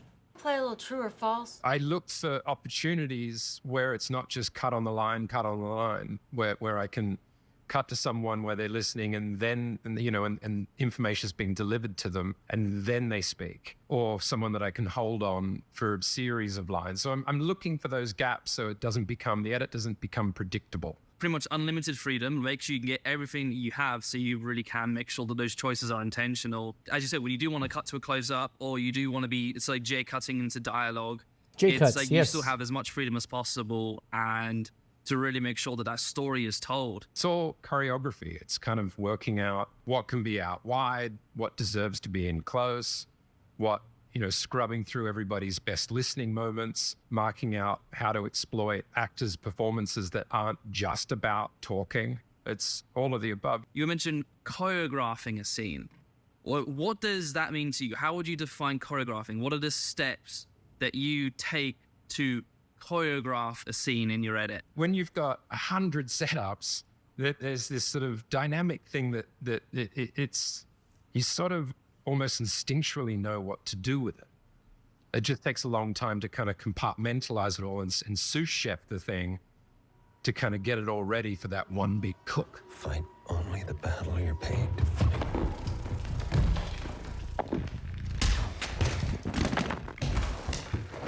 In the Brute scene, it was about the killer losing control. When it's his process, when it's the killer's process, it's exacting, we stretch.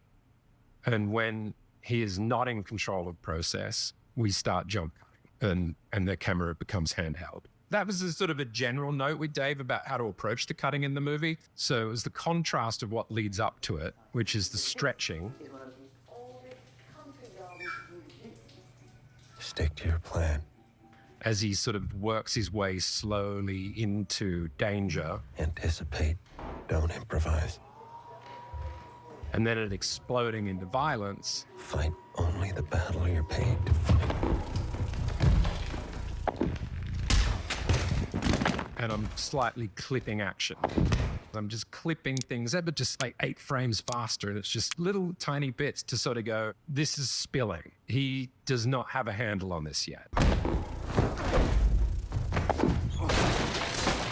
The fight scene there's lots of little stages to it. It's its own little mini movie. Each sort of room that they're in has its choreograph of the fight. So you're going to get it in a wide.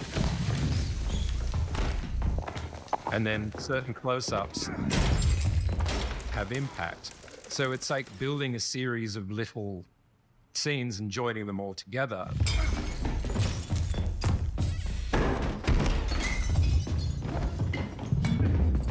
Then the last little bit is the flair of, how do you want to present this thing? Do you want to slow it down? Do you want to speed it up?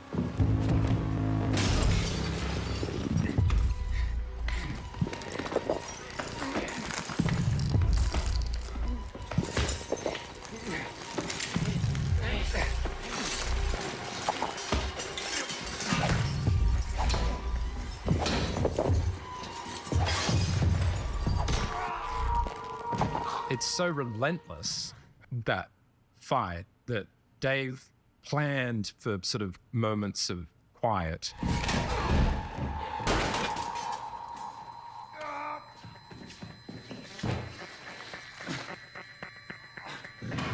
Get a gag in there, like reaching for the weapon, which turns out to be a cheese grater. I call the Indiana Jones moment. That's good. I like that, because that's another one of those things. I hate that trope in all movies and action movie shows where someone's being choked and then they're reaching and they always find something like a bottle or something you can smash over the head or a knife. So if you can do parodies on that, okay, I accept. Moment. And the soundtrack, Tread and Atticus scored to the cut on that. The music tells you where those gaps are. In the same way as people sort of view choreography almost as songs, you think of it on stage. But if you listen to the music of what it's doing through that scene, it's perfectly on a graph showing what the choreography is. Stretch, stretch, stretch, explode, give us a pause, explode, give us another pause, explode. So it's literally almost following song form. It's following, that rise and fall and that break and that building the tension and release, all of those things. Yeah, and it's part of what the philosophy was with the film in general.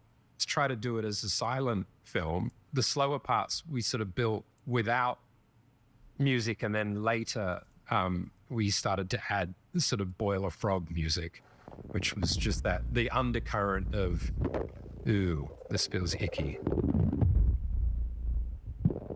where we're not going to rely on music during process, and it's only going to be once something kicks off.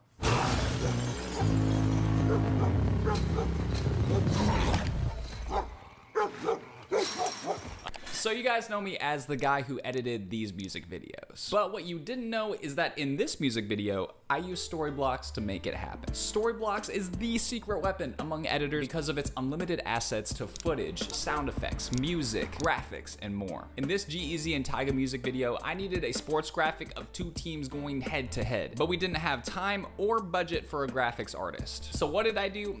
I went to Storyblocks and checked out hundreds of different versions of exactly what I needed. I grabbed this stock graphic really quick, changed the fonts and colors, and boom, it was good to go. You can access sound effects, footage, graphics, everything you need right from within your NLE with Storyblocks' plugin. It's probably my favorite way to work. Everything you downloaded from Storyblocks is 100% royalty free with no restrictions on where you can distribute your finished projects. Put it on your YouTube channel, put it on your next music video, your commercial, it doesn't matter. Storyblocks lets you use assets however you want. To get started with unlimited stock media downloads at one set price, hit the link in the description. Another thing we've really noticed is just overall in your films is the first 5 minutes, especially of David's films, are like capsules of the entire film itself. Like, for example, in The Social Network, you have the bar scene, which suggests like it's a talky Shakespearean film. You have Gone Girl with the petting of the hair. So how is that determined, and how do you guys find those first 5 minutes per se? I mean, that's script. It's David knowing that you got to hook them. So you come into these things and there's a preconceived intention. There's an order that the writer's brought to it. And unless something's going horribly wrong, I usually don't need to mess with that. A lot of what I'm up to is reducing scenes and getting out of them earlier, and best intentions with dialogue, you don't need all of it. Sometimes we mess around in order. In The Killer, we certainly messed around with what the voiceover was. It kicks off as when the camera comes down and lands on him. It comes much earlier now, as one of that doing nothing is incredibly difficult. It's amazing how physically exhausting it can be to do nothing. That became important to bring that line earlier to allow the audience to sort of go, not a lot's going to happen for a while. If you're unable to endure boredom, this work is not for you. And it's their intention. So you can kind of relax into that. So things like that need to be discovered. You mentioned something about intention. What does that mean to you in terms of how you approach the editing of the opening? You do sort of have to remind yourself what its point is, so that it's not all tossed away in a wider shot. That I allow the choreography, the angles, to do a lot of the work. So you can move your way into the point of a scene. And it's not always... Okay, we're almost done.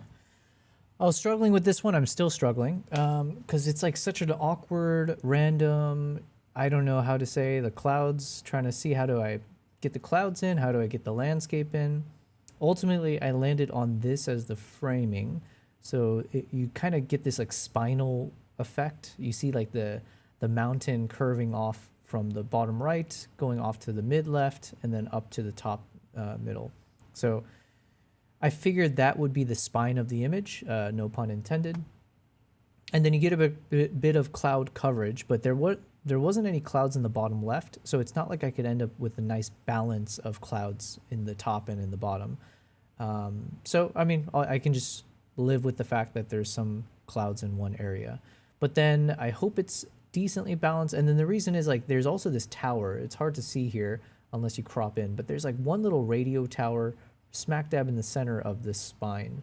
So I kind of chose to make that kind of the center point of the image for what it's worth. It might not even be that visible at such a distance, but as I'm playing with this, I think it actually could work out nicely as we shape the light, because then that little tower in the center, it can help draw your eyes to it. And it seems like it could actually work out nicely. It just depends on how I end up color grading this, but yeah, and then I wanted to just make it so the lighting stands out across the spine. So you'll get different points where the sunlight is bouncing off the mountain.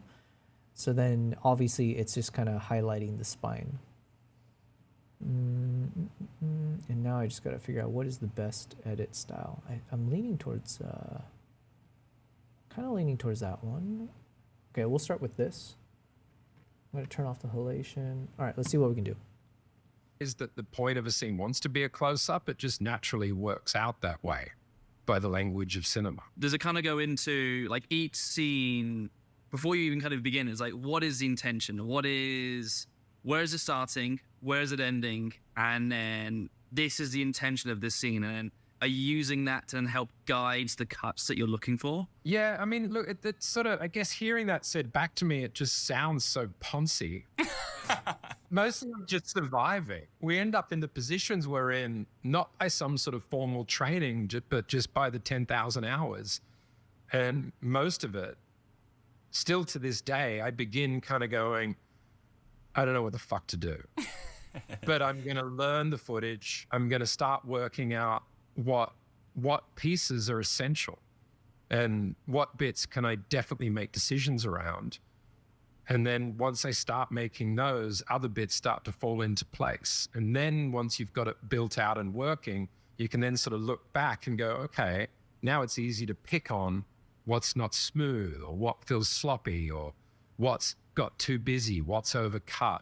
In order for me to get to this good bit here, I've got to cut back and forth 5 times and there's too much ping pong going on. How do I eliminate the editing and stay in one side for long? It's just that. It's just Okay, this is good enough. Good enough. I gotta. That should be my motto. I have to learn to be good enough. As a chronic perfectionist, that's my struggle. Guys, I think this is the final one.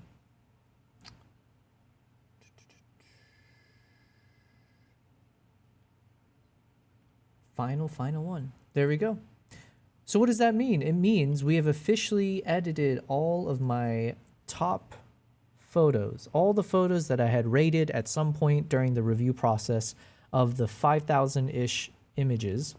I then narrowed it down to 1,400 photos, a bit fewer than that because I duplicated a bunch. But point is over 1,000 photos, right? Of the 5,000, narrowed down to 1,400. Of the 1,400, we've now narrowed down to 180 photos, basically. So that's kind of the filtering process that I work through. And again, it's not necessarily 180 because some of these are duplicates, but you get the point. From 5,000 to, let's say, 14. Okay, what's a good numbering? We can say we went from 5,000 photos to 1,000 photos to 150 photos. Maybe that's like just using bigger numbers. That's been the process. But yeah, but then each of these 150 photos are photos I am most proud of, that I think are some of my best. So Mute, what's going on? Mute, we got Mute in the chat says, I finally got around to editing a few photos from Masai Mara. Ooh, I think we saw some of your images on the Discord, but I don't think you were here on the stream at the time. Hold on a second. Can I open up your link? I'm not sure. Let's see. How's it going, though? Thanks for hopping in here. Give me a second. Let me see if I can open this up over here. Yonder. Blah, blah, blah.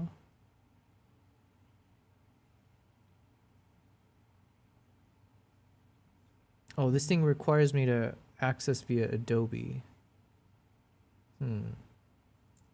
So Mute, I don't think I can show this one on the screen right now, but I think we saw some of your photos in Discord. Am I mistaking? Am I mixing up with someone else? Can you do it in incognito? No, because it's forced me to log in, and unfortunately that means I got to do some annoying things that I don't have set up yet. I heard incognito fixes it. Oh, well, if you post it on Discord, then I can just open that up. That might be easier. So hold on.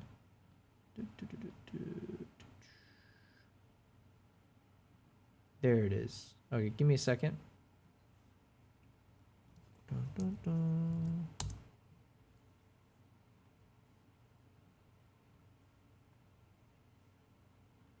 Man, Mute, have you seen there's a new National Geographic collaboration with Disney for a documentary called Lion? And apparently the filmmakers, they'd been following the same lion from cub until it became I guess the king of the jungle or whatever. So I think it took over a decade that they were following the same lion. I think that's so amazing. I would love to be able to do something like that in the future. Okay, so here's some of the photos from Mute. Amazing. What did you shoot with again? I forget. I think you were shooting with, was it a 180 to 600? I forget the specific things you were working with, but Nikon ZR with the 180 600. Gotcha. Yep. Well, nice. Let's see. Can I bring this over here? Boop, boop, boop, boop, boop, boop.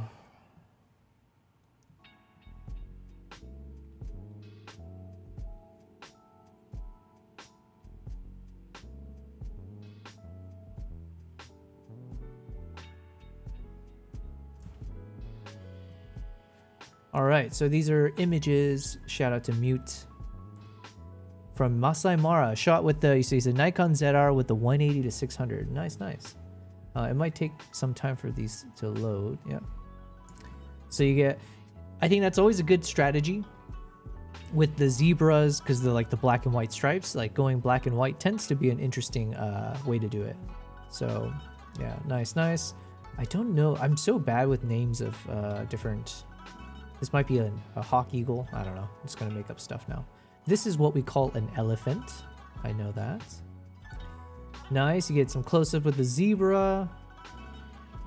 God, zebras are so interesting with all the stripes. It's like, what other animal is like this? This was in Maasai? Or where was this again? You said Maasai, yeah. Beautiful Maasai.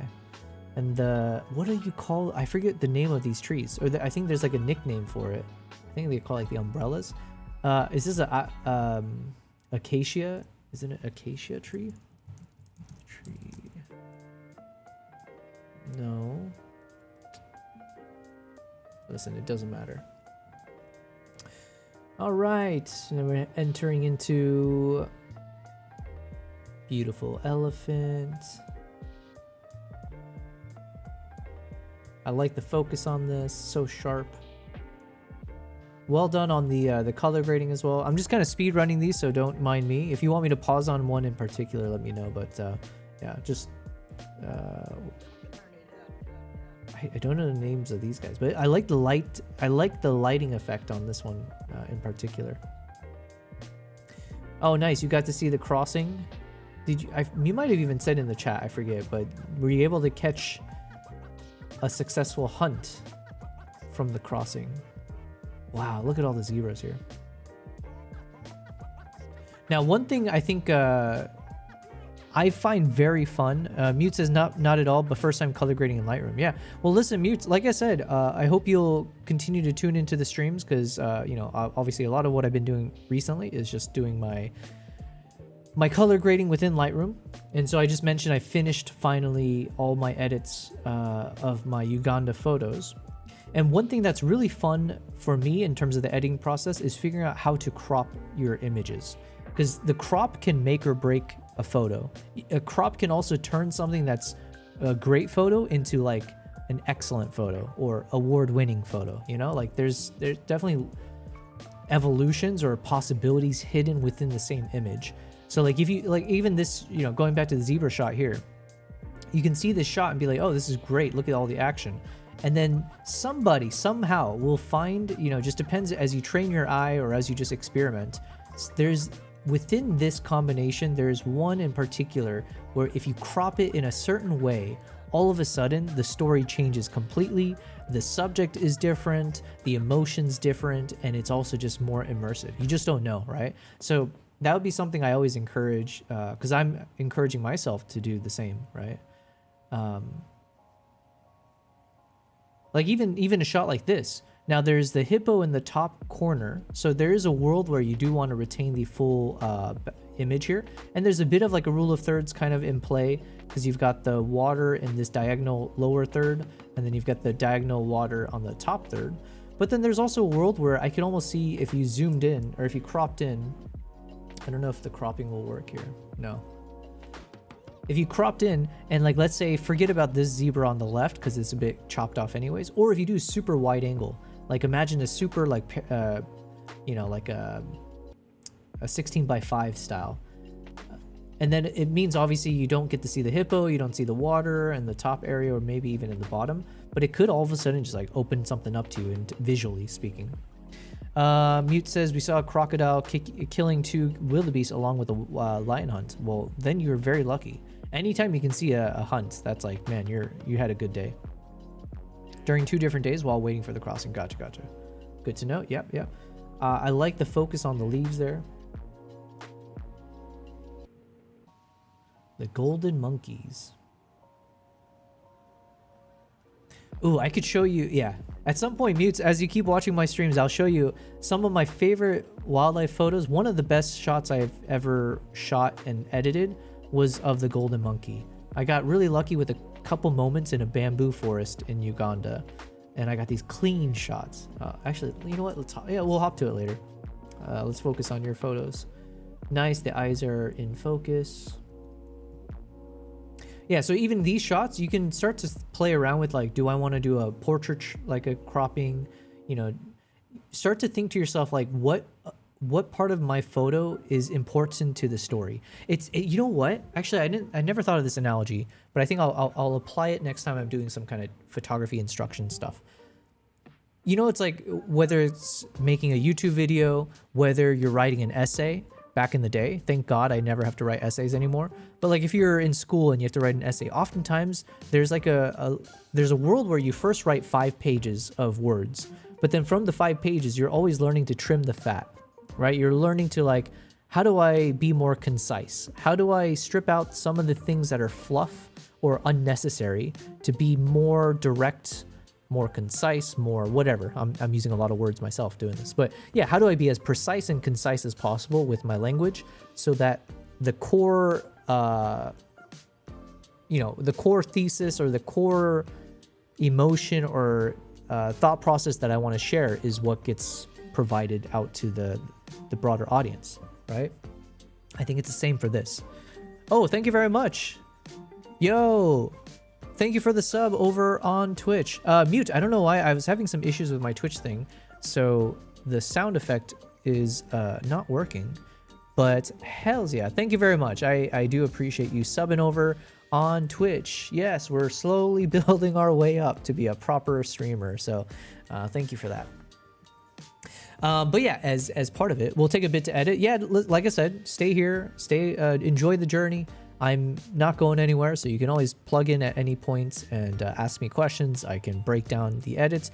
Feel free even at some point if you want to share me one of your photos. Now, I did mention at some point, as I grow as a streamer, I want to like tie it to money. So if someone donates money, they can, like, you know, send me an image for me to edit on stream. Because that would be fun. You know, I do enjoy editing, especially breaking down the process of it. If I can make the photo look better, that's a huge if. Mute says, no worries at all. Appreciate all the help and advice. Yeah. Also, continuing on with the advice, what I was going to say is, like, I guess if you take that concept of being precise and concise, whether you're writing an essay or when you're making a YouTube video and it's 15 minutes long, and there's probably a world where instead of 15 minutes, you could have made that video 12 minutes. And instead of 12 minutes, maybe you could have made that video in 8 minutes.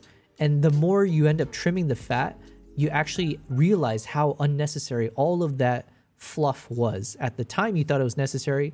Once it's gone, you're like, oh, now this is a tight story.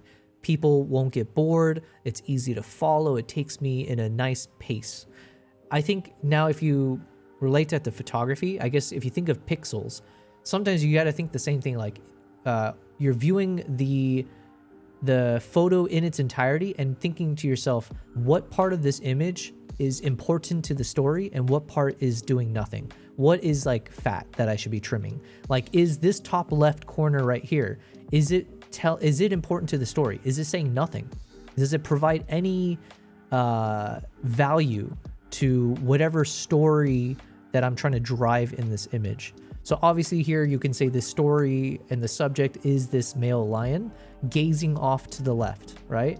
Okay, so then if the story is capturing a candid moment of this lion looking off into the distance, well then this empty space here does have value, right? Because it's like, oh, it's giving me the space to imagine the direction that the lion is looking, right? So you can almost follow the gaze of the lion until the image stops, right? So you want to have that look space, as they call it, or the head space. So in that sense, like, okay, this emptiness tells a story, so we should keep it. And then, yeah, so it's like you kind of think through that for everything. So even on the top right side, you ask yourself, hey, okay, so the ear is a bit cropped, but is showing part of the ear, like the partial amount that's shown, is that important to the story, or is that fat that I should be trimming? So it's like you just kind of keep breaking down your image in that way, and you sometimes realize by doing that you can also make your photo more, what did we say, precise and concise, right? And it helps the audience also to immediately go to your story. So if we were to like go back to yeah, actually we can go back to this image here, right? So then going back to the zebras, it's the same concept of like, okay, is the hippo in the top left corner important to my story? And there's a world where maybe it is. If there's an interaction you're trying to show between the hippo and the zebra, then for sure. If the hippo seems to be there, but it's not really relevant to where the zebras are looking, like if you look at all the zebras, none of them are paying attention to that hippo. Number two, the hippo is not necessarily in focus. So it's like also not like a full subject really. So then it's like, okay, maybe it's a second tier. It's a lower priority subject, in which case you have to challenge yourself to say, is it necessary to the image? Does it add value in any sense, or does it actually detract? Is it distracting? Is it taking the gaze away from what I want the story to be? So you have to do a few things in your mind. You're like thinking through, what is the story? What is the emotion that I want to convey? And then start thinking through what part of these pixels are helping with that and what is hurting. So then the same thing, if you look over on the top right, it's like we're getting a lot of emptiness, we're getting a lot of the water. And so then the question is the emptiness helping with the balance, the composition? Is it helping with the story, the mood?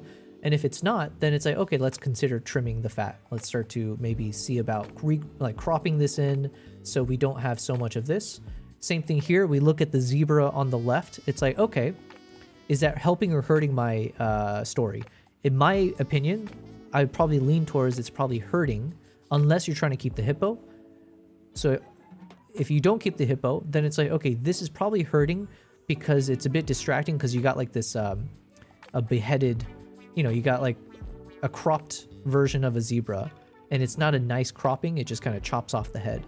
And then there's this huge gap between that zebra and the next one. So there's like a bit of an imbalance spacing wise. So then that should be like, okay, then let's go ahead and trim this out and see what it looks like. What if I trim it all the way until, you know, somewhere around here, so that this zebra here is the first one on the left side of the image. And then this zebra here on the far right should then be kind of balancing it out, right? For a bit of symmetry, it's like, okay, these three zebras here would be the center mass.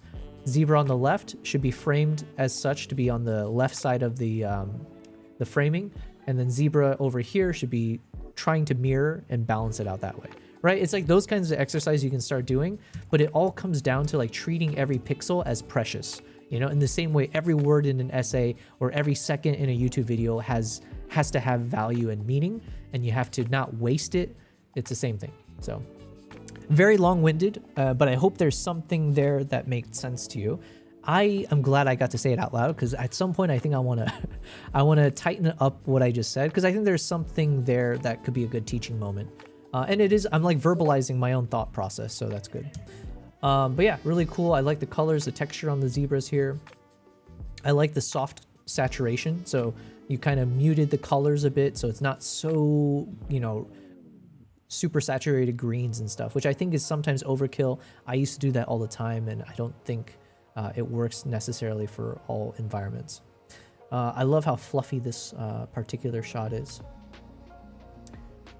This one's great. You got, in the sense that you got like that nice separation of the subject from the background. You got that perfect, you know, like eye level shot. So then the closest thing behind the head of the is this a heron? I'm so bad with birds. The closest thing behind the head of the heron is this tree, or like these bushes and the trees all the way on the other side of the riverbank. So then that's why you get that nice blur.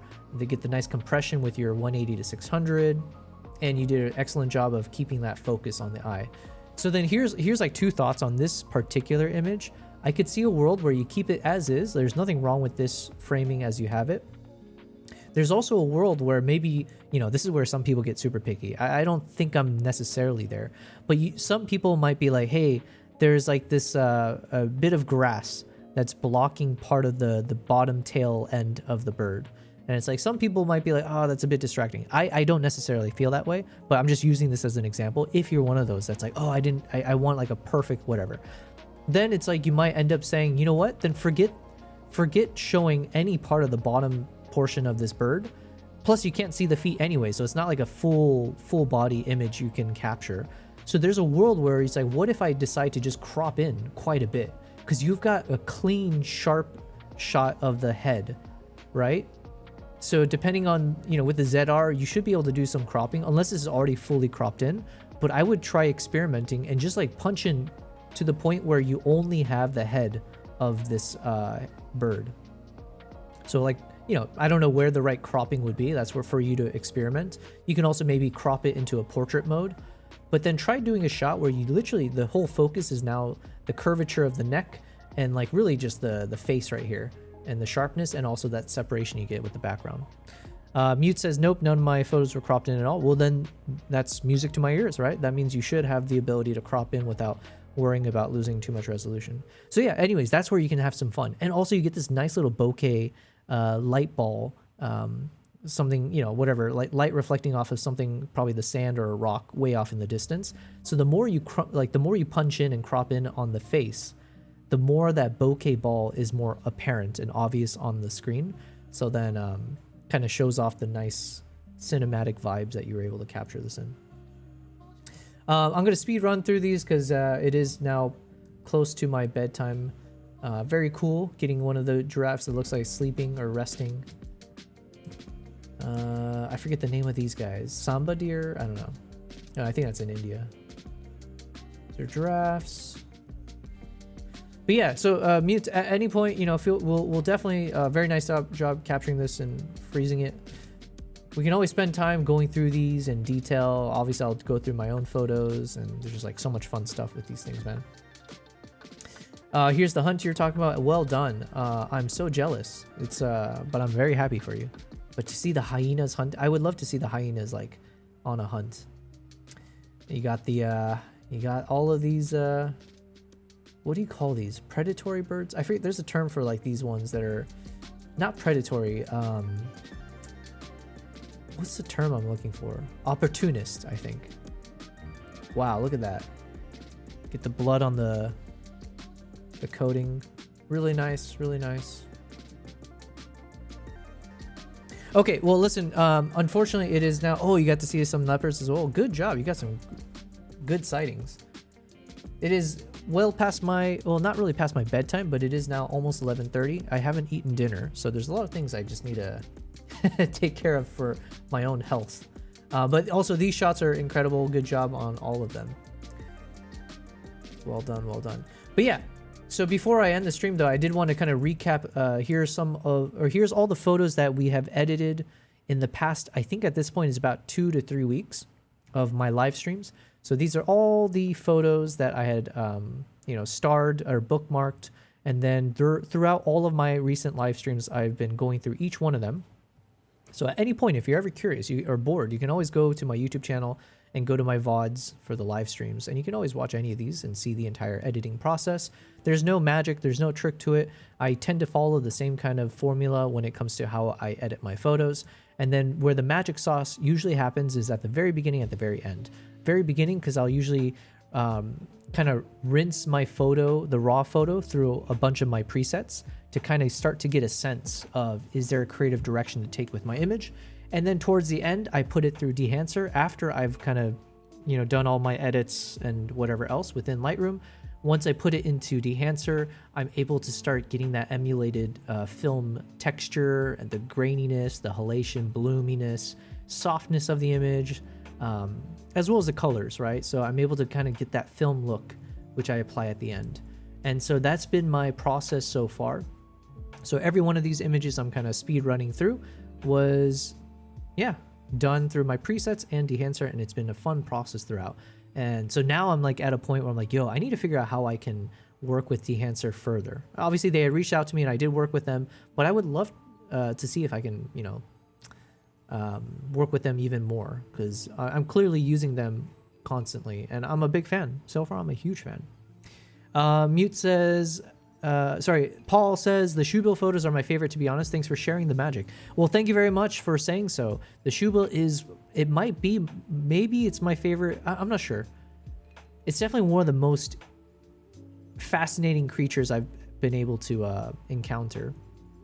I think chimpanzees might still be my favorite though, just for the entirety of the trekking experience, as well as the photos that you're able to capture. The sounds of the chimpanzees in the forest. I have a bunch of them you'll see in my upcoming videos when they're shrieking, they're like screeching and hooting and like they're just making all kinds of noise and it's like echoing through the forest. It's fascinating. Mute says, I should take a look at Dehancer. Yes, you should. And if you do, make sure, I say make sure as if I'm demanding, but feel free, I'll soften my language. Feel free to use my promo code YobelPrize. I just linked it in the chat. That will get you 10% off your Dehancer. And if you are curious or you need more proof points before you make a purchase, I do have a video on my YouTube channel. If you just Google Dehancer when you're on my channel, I made a video breaking down, and so you can actually see how I use Dehancer. You get full-on evidence at the very beginning. I show a full series of my footage, all edited, color-corrected, graded with Dehancer. And then from a photo side, I guess I'm showing you the proof right now with all of these photos. These were all edited with my presets and also with Dehancer as part of that process. So yeah, we got into chimp territory. I have a number of these shots here where the chimp was walking on the boardwalk here. So we had a few moments where it kind of paused. So I have some video moments of this as well as the photo moments. Then we had some moments where the chimps were grooming. This is like a tight crop. The more I look at this, I'm not as big of a fan of this wide angle. So I do have the full screen view later to put back in. We had some moments here a bit blurry, but when the chimp was walking past. Then I got some close-ups of some lounging chimps. And then the best photo I took, or my favorite two photos of the chimpanzees, was from this second trek. This one here, which I eventually cropped into this particular framing, and I really like this one. So the composition, as well as obviously getting the yawn at a bit more wide angle. And then this shot right here, right? Not just this one, the series from this one where you see the chimpanzees lounging and just kind of looking back at the camera, and a bit of light is reflected off. It's like, you know, a soft lighting on some of the curvature of the face, which I then amplified with my edits. But yeah, these ended up being probably my best photos of chimps that I've captured so far in terms of like the nice expressions and like the posing that I had, and the lighting.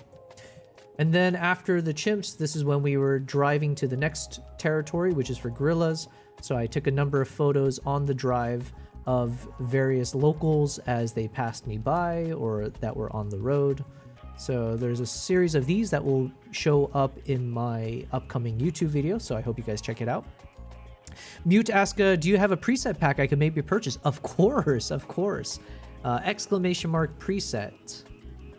However, one thing I will mention is I think if you go to my, exclamation mark presets.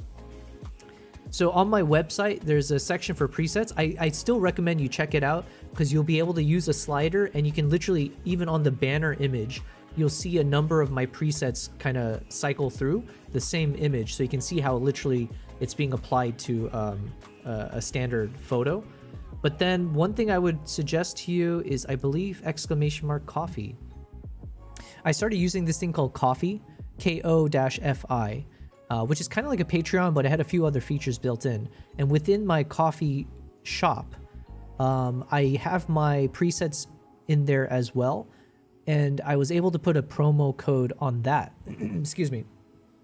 So technically, if you purchase it from the coffee site, you can use the promo code YobelPrize to get 10% off my presets. Or you can just pay for it all, you know, through my website. I'm not complaining, but obviously I'm sure you don't want to spend more money, but all of it, just know all of it goes to my bank account, which is great because then it allows me to keep doing what I'm doing. And also it's a great way to support me, and I hope it would be of use. And then if you purchase it, you also will get access to all my future presets. So the more I'm doing these photo edits, I'll be creating additional presets over time. And so then at some point I want to then, you know, make sure that's something I can sell. But if you've purchased my presets in the past, you would get access to all my future ones as well. So just an extra little bonus for supporting me. So anyways, these are some photos on the drive to guerrilla territory. So we can see the guerrilla food, the plantations. And so I do really enjoy taking these types of shots, like candid moments of locals going about their day. So again, hopefully capturing them in a good light, not necessarily in a way that makes them look bad. A little bit of landscape. I didn't do too many. Some goat herding. This was an interesting shot. I have the video, I think, that accompanies this moment where you can see like these kids were playing on a makeshift bike. I have no idea how this bike is functional because it looks like everything was made out of wood. Even the wheels are wooden wheels.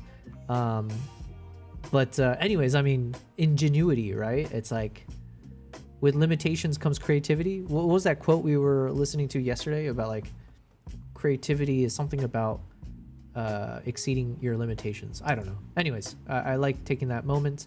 We had this nice shot of this dude with his epic looking motorbike with the view. Some kids as we were driving by. This crazy vehicle that looked like it was going to tip over because it's like way over capacity, obviously. So some kind of interesting shots. And then this one was one of my favorites from the road. I don't really know what to categorize this as, but like a bit of landscape, but from a distance, and you get like a few subjects, but more as a silhouette, and the lighting turned out really nicely for this. So yeah, I'm very excited with these shots. And then as we got closer, different compositions of these kids and the mothers all working hard. Black and white for this close-up here, as well as the colored one. Then we have some more kids as they're waving as we're driving up the mountain. School kids or church kids, I'm not sure which one, as we just passed by, two different versions of this. Another kid saying hi to us, and then boom, we're at the lodge. This is Isaac, one of the staff members who took care of us. And then here's the view of the mountains when you're so high up. It's a beautiful place to be. Beautiful country all around. Some more kids during the guerrilla trek. And then we get into the guerrilla shots, right? So I only had one trek to photograph. So I was doing a mixture of video and photo, but here are some of the key photos that I ultimately ended up editing and putting through the ringer. And so probably the highlights were definitely the moments of the baby and the mother. And I think the hero image though is the baby on its own, but this is also a really nice one because you get this like bonding intimate moment between the baby and the mom. Close up, a few different versions of how I graded it. This one I kept it bright because the mom looks like she's almost smiling. Then we got some nice close-ups of, this might have been the silverback, I'm not sure, but as he or she was like resting on the ground, different crops, close-up, my guests in the river as we were photographing the gorillas, and then black and white of the mom and the baby, one of the ranger, back to the silverback, yawning, not the best composition, but I did what I could, close-up of a gorilla. This also ended up being one of my favorites, I would say. And then the baby gorillas, and then capping this off with probably my favorite shot of the babies. This framing I also really ended up liking. This is kind of like close-up one. And then this is zoomed out. And then this one. So this one ended up just, I don't know why, but I guess after I put it through the edits, this one has been lingering in my mind a bit more. It's like a, I don't know how you say this. I'm enjoying it the more I look at it. So this one is definitely more than a keeper. This is like one of my hero images. Like I would want this, at some point I want this printed and like framed somewhere, whether it's in this portrait mode or in the IMAX landscape mode. So we have a few versions, but yeah, I'm really happy with how this one turned out. And then there's this girl with the baby, the babysitter with the baby. So I did take some shots of her. So we got some portraits here. And then we had our final shot in Bundi of the sunrise, which turns out, you know, I think we fixed the issue that I had with that annoying stitching shadows. So now it looks really clean. I'm really, really happy with this one. And then the drive home back to Entebbe. So, and then these are the photos we edited today, right? So we had this young girl working. Jesus, I mean, you know, more power to her. More kids working, playing with the colors. Local with the machete. Close up of the local with the machete. And then we had the ones of the bike and the kids and all that in different compositions, making it a bit more misty. And then the ladies walking, and then finally the landscape shot. There we go. Boom. Wow. That took me like, I think 10 minutes to talk through all of it. But it was good because I wanted to recap all of the work that's been done. This, can you believe? Time flies. This is literally the culmination of, I swear, I think it's been like 3 weeks of me live streaming and going at editing all these photos. So it's been a labor of love. And so for those of you who either, I guess, joined or found me more recently, whether it was midway through this or towards the tail end or even at the very start of this kind of Uganda photo editing series, well, thank you very much for being a part of that journey. We've got more to go, though. Do not worry. Like I said, now we're going to start working through Tanzania, and that's even more photos. Actually, how many photos was Tanzania? Let's see. Tanzania. I personally took 7,000 photos, but in addition to my 7,000 photos, I mentioned that the guides also took a lot of photos. They took almost 13,000 photos. So in total, we're going to be looking at about 20,000 photos. So how exciting. On my next live stream, instead of saying editing 5,000 photos from Uganda, I get to put editing 20,000 photos from Tanzania. So yeah, we got some work ahead of us. Anyways, are my cats here? None of my cats are here. Jesus, where'd they go? Oh my God, I am now tired. It is 11:30 p.m. So probably a good place for me to say my thanks, gratitude. Thank you again to Hidden Grain. Thank you to who else in the beginning? We got King Paul. I appreciate Dean as well. And shout out to Mute. Thank you for the sub over on Twitch. All of it is very, very well appreciated. So does not go without notice. You guys are all the VIP members. You're watching me. Do not worry. Give it a year from now. We're going to be blowing up. Instead of 10,000 subs on YouTube, we're going to hit 50K, 100K. I don't know. We're going to hit some numbers. All right. All right. Thank you guys. I need to eat my dinner and relax and maybe play some Pal World, or I don't know what I'm going to do. Cool. Thank you. I will see you tomorrow. Cheers.